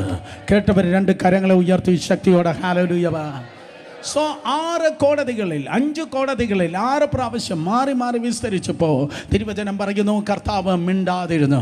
സ്തോത്രം. മൗനമായിരിക്കുന്ന ഒരു കുഞ്ഞാടിനെയാണ് ഈ വിസ്താരവേളയിൽ നിങ്ങൾക്ക് കാണുവാൻ കഴിയുന്നത്. രോമം കത്തിക്കുന്ന നടുവിൽ മിണ്ടാതിരിക്കുന്ന കുഞ്ഞാടിനെ പോലെ മൗനമായിരിക്കുന്ന ഒരു യേശുവിനെയാണ് നിങ്ങൾക്ക് കാണാൻ കഴിയുന്നത്. ഞാൻ അവസാനിപ്പിച്ചു. സ്തോത്രം. ഞാൻ പറയട്ടെ, അവൻ കഴിവില്ലാഞ്ഞിട്ടല്ല മിണ്ടാതിരിക്കുന്നത്. ഒരിക്കൽ കൂടെ, അവൻ കഴിവില്ലാഞ്ഞിട്ടല്ല യേശു കർത്താവ് മിണ്ടാതിരിക്കുന്നത്. അവൻ കഴിവുള്ളവനാണ്. അവൻ സ്തോത്രം ദൈവത്തിൻ്റെ പുത്രനാണ്. സ്തോത്രം. അവൻ അറസ്റ്റ് ചെയ്യുന്ന സമയത്ത് യേശു കർത്താവ് ഇപ്രകാരം പറഞ്ഞു, ഇപ്പോൾ തന്നെ എൻ്റെ പിതാവിനോട് ഞാൻ ചോദിച്ചാൽ അതെ 12 ലെഗ്യോൻ ദൂതന്മാർ ഇറങ്ങി നിൽക്കും. മത്തായി സുവിശേഷം 26-ാം അധ്യായം 62 മുതൽ 66 വരെ നിങ്ങൾ വായിക്കുമ്പോൾ യേശു കർത്താവ് പറഞ്ഞു, നിങ്ങൾ 100 കണക്കിന് ആൾക്കാരല്ലയോ എന്നെ പിടിക്കാൻ വേണ്ടി വന്നിരിക്കുന്നേ. ഇപ്പോൾ തന്നെ പിതാവായ ദൈവത്തോട് ഞാൻ ചോദിച്ചാൽ സ്തോത്രം അതെ 12 ലെഗ്യോൻ ദൂതന്മാർ ഇപ്പോൾ തന്നെ വേണമെങ്കിൽ സ്തോത്രം ഇറങ്ങി നിൽപ്പാൻ തക്കോണം കഴിയും. എന്നാൽ സ്തോത്രം 12 ലെഗ്യോൻ, ഒരു ലെഗ്യോൻ എന്ന് പറഞ്ഞാൽ 6000, ഒരു ലെഗ്യോൻ എന്ന് പറഞ്ഞാൽ 6000, 12 ലെഗ്യോൻ എന്ന് പറഞ്ഞാൽ 72,000. സ്തോത്രം. 72,000 ദൂതന്മാർ വേണമെങ്കിൽ ഇപ്പോൾ തന്നെ. മത്തായി സുവിശേഷം 25:11 സ്തോത്രം. അതെ 12 ലെഗ്യോൻ ദൂതന്മാർ ഇപ്പോൾ തന്നെ വേണമെങ്കിൽ ഇറങ്ങി നിൽപ്പാൻ കഴിയുമെന്ന് യേശു കർത്താവിന് പറഞ്ഞു. ഒരു ലെഗ്യോൻ എന്ന് പറഞ്ഞാൽ 6000 ഗുണം 12. സോ 6000 ഗുണം 12 = 72,000 ഏഞ്ചൽ. 72,000 ദൂതന്മാരെ ഇറക്കി നിർത്താൻ യേശുവിൻ്റെ ഒറ്റ വാക്ക് മതി. ഒരിക്കൽ കൂടെ സ്തോത്രം. താങ്ക് യു മോനെ. മത്തായി സുവിശേഷം 26:53 എൻ്റെ പിതാവിനോട് ഇപ്പോൾ തന്നെ 12 ലെഗ്യോനിലും അധികം ദൂതന്മാരെ എൻ്റെ അരികെ നിർത്തേണ്ടതിന് എനിക്ക് അപേക്ഷിച്ചുകൂടാ എന്ന് തോന്നുന്നുവോ? സോ 12 ലെഗ്യോൻ ദൂതന്മാർ. ദാറ്റ് മീൻസ്, ഞാൻ ആവർത്തിക്കുന്നു, ഒരു ലെഗ്യോൻ എന്ന് പറഞ്ഞാൽ 6000, 12 ലെഗ്യോൻ എന്ന് പറഞ്ഞാൽ സ്തോത്രം 72,000. 72,000 ദൂതന്മാർ ഇറങ്ങി നിന്നാൽ ഈ ഭൂമിയുടെ ഗതി എന്തായിരിക്കും? 72,000 ദൂതന്മാർ ഇറങ്ങി നിന്നാൽ ഭൂമിയുടെ ഗതി എന്തായിരിക്കും? നിങ്ങൾ സ്വതന്ത്രം പറഞ്ഞില്ല. ഒരു ദൂതന്റെ കപ്പാസിറ്റി ഞാൻ പറയാം. ഒരു ദൂതൻ, 2 രാജാക്കന്മാരുടെ പുസ്തകം 19:35, ഒറ്റ ദൂതൻ ഇറങ്ങുമ്പോൾ 1,80,000 1,80,000 അതേ സിറിയൻ ആർമിയെ വെട്ടിക്കൊന്നതാണ് ഒരു ദൈവത്തിന്റെ ദൂതൻ. സെൻഖരീബ എന്നറിയപ്പെടുന്ന സിറിയൻ രാജാവിൻ്റെ സൈന്യത്തിൻ്റെ സ്തോത്രം 1,80,000 എണ്ണത്തിന് ഒറ്റ രാത്രി കൊണ്ട് വെട്ടി നശിപ്പിക്കാൻ ഒരു ദൂതന് കഴിവുണ്ടായിരുന്നു. ഇന്ന് രാത്രി സന്തോഷത്തോടെ അതേ തല ഉയർത്തി നോക്കിയിരുന്നാട്ടെ. നിങ്ങളോട് കൂടെ ഉള്ളത് എത്രയെന്നറിയോ? ഏറ്റവും കുറഞ്ഞ 2 ദൂതന്മാരാണ്. ഏറ്റവും കുറഞ്ഞ 2 ഈ ജില്ലയിൽ കുടിയിരിക്കുന്നതായ സ്തോത്രം, ഈ ജില്ലയിൽ കുടിയിരിക്കുന്ന ഏത് പൈശാചിക ശക്തികളെക്കാൾ അമേസിംഗ് പ്രൊട്ടക്ഷനിലാണ് നീ ജീവിക്കുന്നത്. കൈയടിക്കുന്നെങ്കിൽ നേരെ കരങ്ങളടിച്ചേ. നിന്റെ വശത്ത് 1000 പേരും നിന്റെ വലതുവശത്ത് 10,000 പേരും വീഴും, എങ്കിലും അവയ്ക്കും നിന്നോട് അടുത്ത് വരുവാൻ കഴിയത്തില്ല.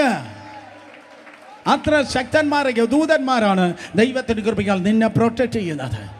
സോ ഒരു ദൂതൻ 1,80,000 സൈന്യത്തെ അറ്റ് എ ടൈം സ്ലോട്ടർ ചെയ്യുവാൻ, കൊന്നുകളവാൻ ഒരു ദൂതന് കഴിയും. അങ്ങനെയെങ്കിൽ സ്തോത്രം അതെ 72,000 ദൂതന്മാർ ഇറങ്ങി പൊരുതിയാൽ ഈ ലോകത്തിൽ, ഈ ഭൂമിയിൽ ഒരു രാജാവും കാണത്തില്ല, ഒരു സൈന്യവും കാണത്തില്ല.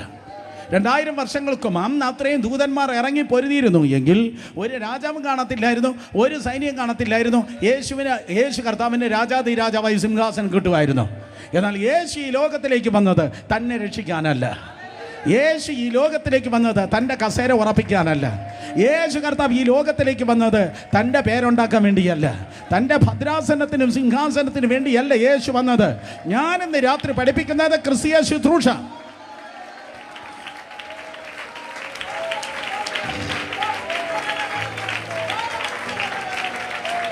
ഞാനിന്ന് രാത്രി പഠിപ്പിക്കുന്നത് ക്രിസ്തീയ ജീവിതം. ഞാനിന്ന് രാത്രി പഠിപ്പിക്കുന്നത് യേശുവിൻ്റെ സ്വഭാവം.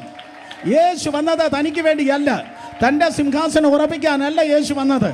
യേശു കർത്താവ് വന്നത് സ്തോത്രം തന്നെ വലിയവനാക്കാൻ വേണ്ടിയല്ല. ഈ കാലഘട്ടത്തിന് ഏറ്റവും വലിയ മൂല്യച്യുതി എന്ന് പറയുന്നത് പട്ടണത്തിൽ ഏറ്റവും വലിയ ദൈവദാസൻ നീ ആയിരിക്കും. നിന്റെ മിനിസ്ട്രി ആയിരിക്കും ഏറ്റവും വലുത്. നീ ചുമക്കുന്ന ഗ്ലോറി പോലെ വേറെ ആർക്കും ഗ്ലോറി കാണത്തില്ല. നീ എനക്കുള്ളതായ അതേ അഭിഷേകം പോലെ വേറൊരു അഭിഷേകം വേറെ ആർക്കും കാണത്തില്ല. നിന്നെ വലിയവനാക്കാം എന്നാരാണോ പറയുന്നത്, ബി കെയർഫുൾ, ബി കെയർഫുൾ. നിന്നെ വലുതാക്കുന്നതല്ല പരിശുദ്ധാത്മാവ്. പറ, എൻ്റെ യേശുവിനെ എങ്ങനെ വലിയവനാക്കാം?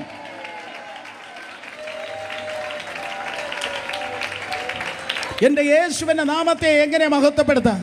യേശു കർത്താവിനെ എങ്ങനെ 10 ആത്മാക്കളുടെ ചെവിയിൽ വേഗത്തിൽ എത്തിക്കാം? 10 പേരെ എങ്ങനെ സ്നാനപ്പെടുത്താം? ദൈവകൃപയിൽ എങ്ങനെ അടുത്ത സഭ സ്ഥാപിക്കാം? ദൈവകൃപയിൽ എങ്ങനെ അടുത്തൊരു കൊയ്ത്തിന് വേണ്ടി ഒരുക്കാം? സ്തോത്രം.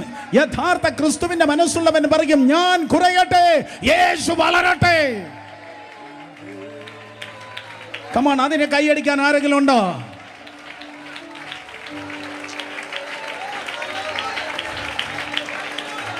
കർത്താവായ യേശു ക്രിസ്തു 2000 വർഷങ്ങൾക്ക് മുമ്പ് അറസ്റ്റ് തുടങ്ങി, കോടതി വഴി കയറി ഇറങ്ങുമ്പോൾ ഗെത്സമനെ തുടങ്ങി ഹന്നാവിൻ്റെ അടുക്കലേക്ക്, കയ്യഫാവിൻ്റെ അടുക്കലേക്ക്, പിലാത്തോസിൻ്റെ അടുക്കലേക്ക്, പിന്നെ അത് കഴിഞ്ഞിട്ട് സ്തോത്രം ഹെരോദാവിൻ്റെ അടുക്കലേക്ക്, വീണ്ടും പിലാത്തോസിൻ്റെ അടുക്കലേക്ക്. ഞാൻ ഒരിക്കൽ കൂടെ പറയാം, ഗെത്സമനയിൽ നിന്ന് അറസ്റ്റ് ചെയ്ത് ആദ്യം ഹന്നാവിൻ്റെ അടുക്കലേക്ക്, പിന്നെ കയ്യഫാവിൻ്റെ അടുക്കലേക്ക്, പിന്നെ സെൻഗദരീൻ സംഘത്തിൻ്റെ അടുക്കലേക്ക്, പിന്നെ അത് കഴിഞ്ഞ് പിലാത്തോസിൻ്റെ അടുക്കലേക്ക്, പിന്നെ ഹെരോദാവിൻ്റെ അടുക്കലേക്ക്, ഹെരോദാവിൻ്റെ അടുക്കൽ നിന്ന് വീണ്ടും സ്തോത്രം പിലാത്തോസിൻ്റെ അടുക്കലേക്ക്.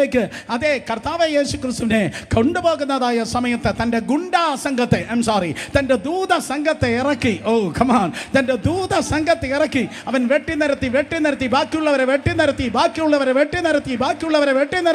വലിയവനായ സുവിശേഷമല്ല, അവൻ തന്നെത്താൻ ഏൽപ്പിച്ചു കൊടുത്തു. അതുകൊണ്ട് ഇന്ന് രാത്രി വെല്ലുവിളിച്ച് ഞാൻ പറയട്ടെ, മറ്റുള്ളവൻ്റെ ചർച്ചിനെ പൊട്ടിച്ച്, മറ്റുള്ളവൻ്റെ ചർച്ചിൽ പോകുന്ന വിശ്വാസികളെ മുട്ടിച്ചെടുത്ത്, മറ്റുള്ളവൻ്റെ ശുശ്രൂഷകളെ പൊളിച്ച്, മറ്റുള്ളവൻ്റെ പരാജയത്തെ പ്രൊപ്പഗൻഡ ചെയ്ത് നടത്തുന്നതല്ല തേജസ്സിന്റെ സുവിശേഷം. തന്നെത്താൻ ഉയർത്തുന്നവൻ താഴ്ത്തപ്പെടും, തന്നെത്താൻ താഴ്ത്തുന്നവനെ ഉയർത്തപ്പെടും. യേശു തന്നെ വലിയവനാകിയില്ല. അന്ന് വേണമെങ്കിൽ ഡിപെൻഡ് ചെയ്യായിരുന്നു. പിലാത്തോസിൻ്റെ മുൻപിൽ നിൽക്കുമ്പോൾ പിലാത്തോസ് നിർബന്ധിച്ച് ചോദിച്ചു, നീ അപ്പീൽ ചെയ്യുന്നില്ലയോ? നീ നിഷ്കളങ്കനാണ്, നീ ഒരു വാക്ക് പറഞ്ഞാൽ മതി, നീ സ്തോത്രം നിനക്ക് രക്ഷപ്പെടാം. അതുകൊണ്ടാണ് പിലാത്തോസ് ചോദിക്കുന്നത്, നീ നിഷ്കളങ്കന, നീ ഒന്ന് അപ്പീൽ പറഞ്ഞാൽ മതി, നിനക്ക് രക്ഷപ്പെടാം. ഞാൻ നിർത്തി, സ്തോത്രം, ഞാൻ നിർത്തി. എന്നാൽ പൗലോസ് അപ്പീൽ ചെയ്തു. അപ്പോസ്തല പ്രവൃത്തി 25 സ്തോത്രം 11 വാക്യത്തിൽ പൗലൂസ് അപ്പീൽ കൊടുത്തു. നിങ്ങൾക്ക് സ്തോത്രം, അതെ നിങ്ങളുടെ ഭാഷയിൽ പറയാം, അതെ പൗലൂസ് കൈസറെ അഭയം ചൊല്ലി. പൗലൂസ് അപ്പീൽ കൊടുത്തു. പക്ഷെ യേശു കർത്താവ് അപ്പീൽ കൊടുത്തില്ല. ആരോട് പറയാൻ? ഹല്ലേലൂയ. പൗലൂസ് കൈസറെ അഭയം ചൊല്ലി. അതുകൊണ്ടൊക്കെ പൗലൂസ് രക്ഷപ്പെട്ടു പോയി. നല്ല സ്തോത്രം. പൗലൂസിൻ്റെ യജമാനനാകുന്ന യേശു അവൻ അപ്പീൽ കൊടുത്തില്ല. ഇന്ന് രാത്രി പൗലൂസ് അല്ല, ഏതെങ്കിലും ദൈവദാസൻ അല്ല നിന്റെ മാതൃക, ഏതോ സൂപ്പർ സ്റ്റാർ അല്ല നിന്റെ മാതൃക. വിശ്വാസത്തിന്റെ നായകനും പൂർത്തി വരുത്തുന്നതുമായ കർത്താവ് യേശുവാണ് മാതൃക.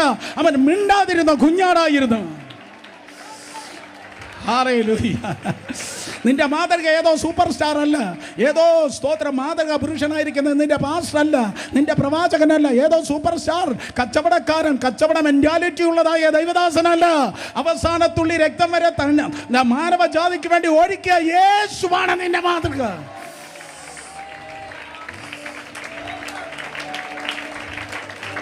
നിർത്തി. ദൈവത്തിന് നിന്നെ ഉപയോഗിക്കാൻ കഴിയും. ദൈവം നിന്നെ ഉപയോഗിക്കും. ദൈവം നിന്നെ അഭിഷേകം ചെയ്യും. തന്നെത്താൻ ഡിഫെൻഡ് ചെയ്യുന്നവനെ അല്ല, തൻ്റെ പേരിനെ വലുതാക്കുന്നവനല്ല, തന്നെത്താൻ ഉയർത്തുന്നവനല്ല, തൻ്റെ പ്രസ്ഥാനത്തെ വലുതാക്കാൻ നടക്കുന്നവനല്ല, തൻ്റെ ചെറിയ കസേര വലിയ കസേരയാക്കാൻ നടക്കുന്നവനല്ല, തൻ്റെ ചെറിയ വരുമാനത്തെ വലുതാക്കുന്നവനല്ല.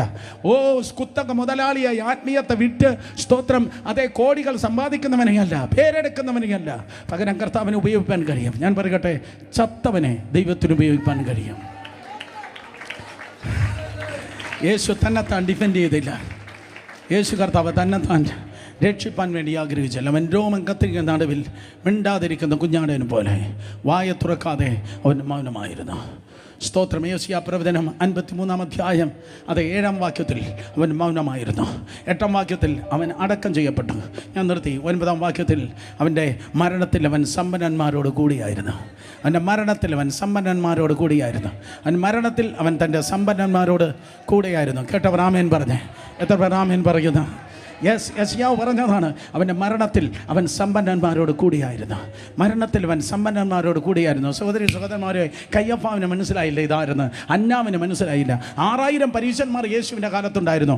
6000 പരീശന്മാരിൽ 5998 പരീശന്മാർക്ക് മനസ്സിലായില്ല. പക്ഷേ 2 പേർക്ക് മനസ്സിലായി. പോയി എല്ലാ വാച്ചും നിൽക്കട്ടെ. സ്തോത്രം. 5998 പരീശന്മാർക്കും അവൻ ആരെന്ന് മനസ്സിലായി. പക്ഷേ 2 പേർക്ക് മനസ്സിലായി. ഒരാളിനെ പറഞ്ഞപ്പോൾ മനസ്സിലായി, ഒരാൾ വായിച്ചപ്പോൾ മനസ്സിലായി. നിക്കോദിമോസ് പറയും, ഞാൻ അവൻ്റെ നിന്ന് കേട്ടാ മനസ്സിലാക്കിയത്. എന്നാൽ സ്തോത്രം അരിമത്തയിലെ യോസഫ് പറയും, ഞാൻ വായിച്ചാ മനസ്സിലാക്കിയത്. അവൻ മരണത്തിൽ അവൻ സമ്പന്നന്മാരോട് കൂടിയാണ്, മരണത്തിൽ അവൻ സമ്പന്നന്മാരോട് കൂടിയാണ്. അരിമത്തയിലെ യോസഫ് പറയും, സ്തോത്രം അതെ, ഞാനൊരു കല്ലറ ഒരുക്കുവാൻ വേണ്ടി പോകുകയാണ്. കാരണം യവൻ്റെ നേരെ വച്ചിരിക്കുന്നതായ സ്തോത്രം, യവൻ്റെ നേരെ വച്ചിരിക്കുന്ന ചാർജ് എന്താണെന്നറിയോ? രാജ്യദ്രോഹ കുറ്റമാണ്. ഇവന് നേരെ വച്ചിരിക്കുന്ന ചാർജ് രാജ്യദ്രോഹ കുറ്റം. അതുകൊണ്ടാണ് 3 ഭാഷയിൽ എഴുതി വച്ചിരിക്കുന്നത് ഇവൻ യഹൂദന്മാരുടെ രാജാവ്. 3 ഭാഷകൾ എഴുതി വച്ചിരിക്കുന്നത് ഇവൻ യഹൂദന്മാരുടെ രാജാവ്. അതിനർത്ഥം സ്തോത്രം അതെ, ഇവൻ രാജ്യദ്രോഹ കുറ്റമാണ്. രാജ്യദ്രോഹ കുറ്റമെങ്കിൽ അവൻ്റെ ബോഡി ഒരിക്കലും ക്രൂശിൽ നിന്ന് താഴെ ഇറക്കാൻ സമ്മതിക്കത്തില്ല. അതാണ് അന്നത്തെ പ്രമാണം. 2000 വർഷങ്ങൾക്ക് മുമ്പ് റോമ സാമ്രാജ്യത്തെ കൈസറെ ആരാണോ ചോദ്യം ചെയ്യുന്നത്, അവനെ ക്രൂശിച്ചു കൊല്ലും. അവൻ്റെ ബോഡിയെ ഒരിക്കലും അവൻ്റെ ബോഡി ഒരിക്കലും ക്രൂശിൽ നിന്ന് താഴെ ഇറക്കത്തില്ല.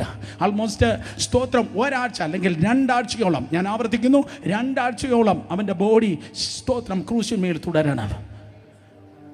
നിങ്ങൾക്ക് മനസ്സിലാകുന്നു? ഹല്ലേലൂയ. 2 ആഴ്ചയോളം അവൻ്റെ ബോഡി ക്രൂശിന്മേൽ തുടരണം. ക്രൂശിന്മേൽ തുടരുമ്പോൾ ആ ബോഡി ക്രൂശിലിരുന്ന് സ്തോത്രം അഴുകും. അപ്പോഴേക്കും പറവകൾ വന്ന് കൊത്തി തിന്നും. ആ ബോഡിയെ പറവകൾ വന്ന് കൊത്തി തിന്നും. ആ പ്രദേശം മുഴുവൻ നായ്ക്കൾ ഉൾപ്പെടെയുള്ളതായ ദുഷ്ടമൃഗങ്ങൾ കറങ്ങി നടക്കും. ദുഷ്ടമൃഗങ്ങൾ ആ നാറിയ ശരീരത്തെ തിന്നും. സ്തോത്രം. അതുകൊണ്ടാണ് 22 സങ്കീർത്തനം പറയുന്നത്, നായ്ക്കൾ എന്നെ ചുറ്റി വളഞ്ഞു. അവിടെ ക്രൂശിക്കാൻ ആൾക്കാർ പോയപ്പോഴേ പട്ടികൾ പറഞ്ഞു കാണാം, വാ ഇതാ കുശാലായി 3 എണ്ണത്തിനെ ക്രൂശിക്കാൻ വേണ്ടി പോവാ.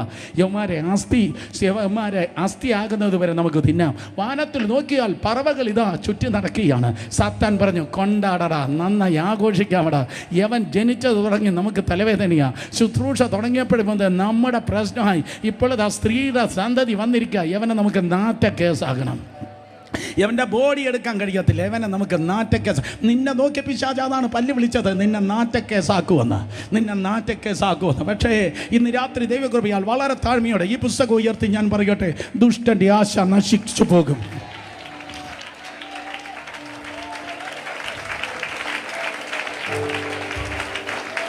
ദുഷ്ടൻ്റെ ആശ നശിച്ചു പോകും. കാര്യമെന്താ? സ്തോത്രം. 2 രഹസ്യ ശിഷ്യന്മാർ പറഞ്ഞു, no we will take care of this body. ഈ ശരീരത്തെ നമ്മൾ ടേക്ക് കെയർ ചെയ്യണം. സ്തോത്രം. അതെ, അവിടെ പറവകൾ പറക്കുന്നുണ്ട്, നായ്ക്കൾ അവിടെ വളയുന്നുണ്ട്. അരിമത്തയിൽ യോസഫിന് അല്പം ധൈര്യമുണ്ടായിരുന്നു, അവന് റിസ്ക് എടുത്തു. സ്തോത്രം. അടുത്തിരിക്കുന്ന തൊട്ട് പറ, നമ്മൾ റിസ്ക് എടുക്കണം. പെട്ടെന്ന് പറഞ്ഞേ, നമ്മൾ റിസ്ക് എടുക്കണം. ചില കാര്യങ്ങൾ നമ്മൾ റിസ്ക് എടുക്കണം. വിശ്വാസത്തിന് വേണ്ടി ആരോ ഇന്ന് രാത്രി റിസ്ക് എടുക്കട്ടെ. ആത്മീയതയ്ക്ക് വേണ്ടി ആരോ റിസ്ക് എടുക്കട്ടെ. ദൈവത്തിന് വേണ്ടി റിസ്ക് എടുത്ത് നിൽക്കട്ടെ. ദൈവത്തിന് വേണ്ടി നീ റിസ്ക് എടുത്ത് നിൽക്കുമ്പോൾ ദൈവം നിനക്ക് വേണ്ടി നിൽക്കുക തന്നെ ചെയ്യും. അരിമത്തയിലെ യോസഫ് റിസ്ക് എടുത്ത ബോഡിയെ ചോദിച്ചു. അവൻ പറഞ്ഞു, ഐ നീഡ് ദാറ്റ് ബോഡി. ആ ശരീരത്തെ വിട്ടുതരണം. സ്തോത്രം. അപ്പോൾ സാത്താൻ വിചാരിച്ചത് ഇതാണ്, 2 ആഴ്ച വരെ ആ ശരീരം സ്തോത്രം അത് ആ ക്രൂശിൽ തന്നെ തുടരും. പക്ഷികൾ അതിനെ തിന്നും. ബാക്കി ശരീരഭാഗങ്ങൾ നിലത്ത് വീഴും. മൃഗങ്ങൾ തിന്നും. അസ്ഥിയാകും. 2 ആഴ്ച അവിടെ ഇരുന്ന് ഉണങ്ങും.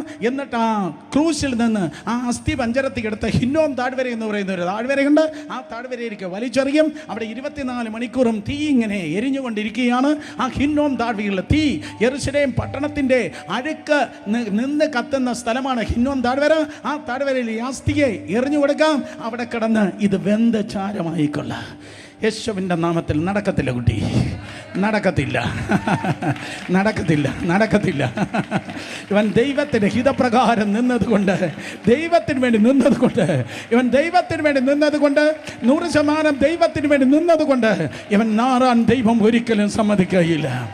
എൻ്റെ പരിശുദ്ധനെ ഞാൻ ദ്രവത്വം കാണുവാൻ സമ്മതിക്കയില്ല. കമാൻ. കർത്താവിന് വേണ്ടി നിൽക്കുന്ന വ്യക്തികളുണ്ടെങ്കിൽ ഇന്ന് രാത്രി കർത്താവ് പറയുന്നു, നിന്റെ മുൻപിൽ ഒരു ഉയർപ്പുണ്ട്. ഇത് പറയാനല്ല ഞാൻ വന്നത്. റിയലി ഇത് പറയാനല്ല ഞാൻ വന്നത്. ഈ ദൂതിൻ്റെ കൺക്ലൂഷൻ പറയാനല്ല ഞാൻ വന്നത്. ഇപ്പോൾ നിങ്ങൾ കേട്ട ഇത് പറയാനല്ല ഞാൻ വന്നത്. പക്ഷേ ഇന്ന് രാത്രി ആരോ പറയുന്നു, എനിക്കൊരു ഉയർപ്പ് ആവശ്യമല്ല, അത്യാവശ്യമാണ്. ഇന്ന് രാത്രി ആരോ പറയുന്നു, ഒരു അത്ഭുതം എനിക്ക് ആവശ്യമല്ല, അത്യാവശ്യമാണ്. ഓ ഹല്ലേലൂയ. അടുത്തൊരു വിടുതൽ എനിക്ക് ആവശ്യമല്ല, അത്യാവശ്യമാണ്. കർത്താവ് പറയുന്നു, നീ എനിക്ക് വേണ്ടി നിൽക്കുന്നത് കൊണ്ട് നിനക്ക് വേണ്ടി ഞാൻ നിൽക്കും.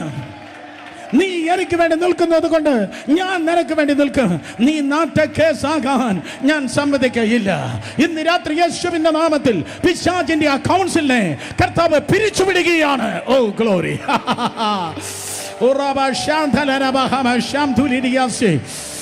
നിർത്തി. ഞാൻ നിർത്തി. എഴുന്നേറ്റെന്ന് ആരാധിക്ക്. ഇന്ന് രാത്രി പിശാചിന്റെ കൗൺസിലിനെ കർത്താവ് പിരിച്ചുപിടിക്കുകയാണ്. ഇന്ന് രാത്രി ശത്രു നിനക്കെതിരെ വാടകോരുന്ന അവന്റെ സകല രഹസ്യ അജണ്ടകളെ, അവന്റെ കൗൺസിലിനെ, അവന്റെ ആലോചന സഭയെ ഇന്ന് രാത്രി കർത്താവ് പിരിച്ചുപിടിക്കുകയാണ്. കരങ്ങളിൽ അടിച്ചു വിശ്വസിക്കുന്നവർ ദൈവത്തെ സ്തുതിച്ചേ. നിന്റെ ജോലിക്കെതിരെ, നിന്റെ ഭാവിക്കെതിരെ, നിന്റെ ജോലിക്കെതിരെ, നിന്റെ ഭാവിക്കെതിരെ, നിന്റെ വരുമാനത്തിനെതിരെ, നിന്റെ ഭാവിക്കെതിരെ, നിന്റെ ശുശ്രൂഷകൾക്കെതിരെ പിശാച് വാടകോരി വച്ചിരിക്കുന്നതായ സകല വിധത്തിലുള്ള ആലോചനകളെ, ശത്രുവിന്റെ ആലോചനകളെ കർത്താവ് ഇന്ന് രാത്രി യേശുവിന്റെ നാമത്തിൽ കർത്താവ് ക്യാൻസൽ ചെയ്യുകയാണ്. ഇരുകരങ്ങളെ അടിച്ച്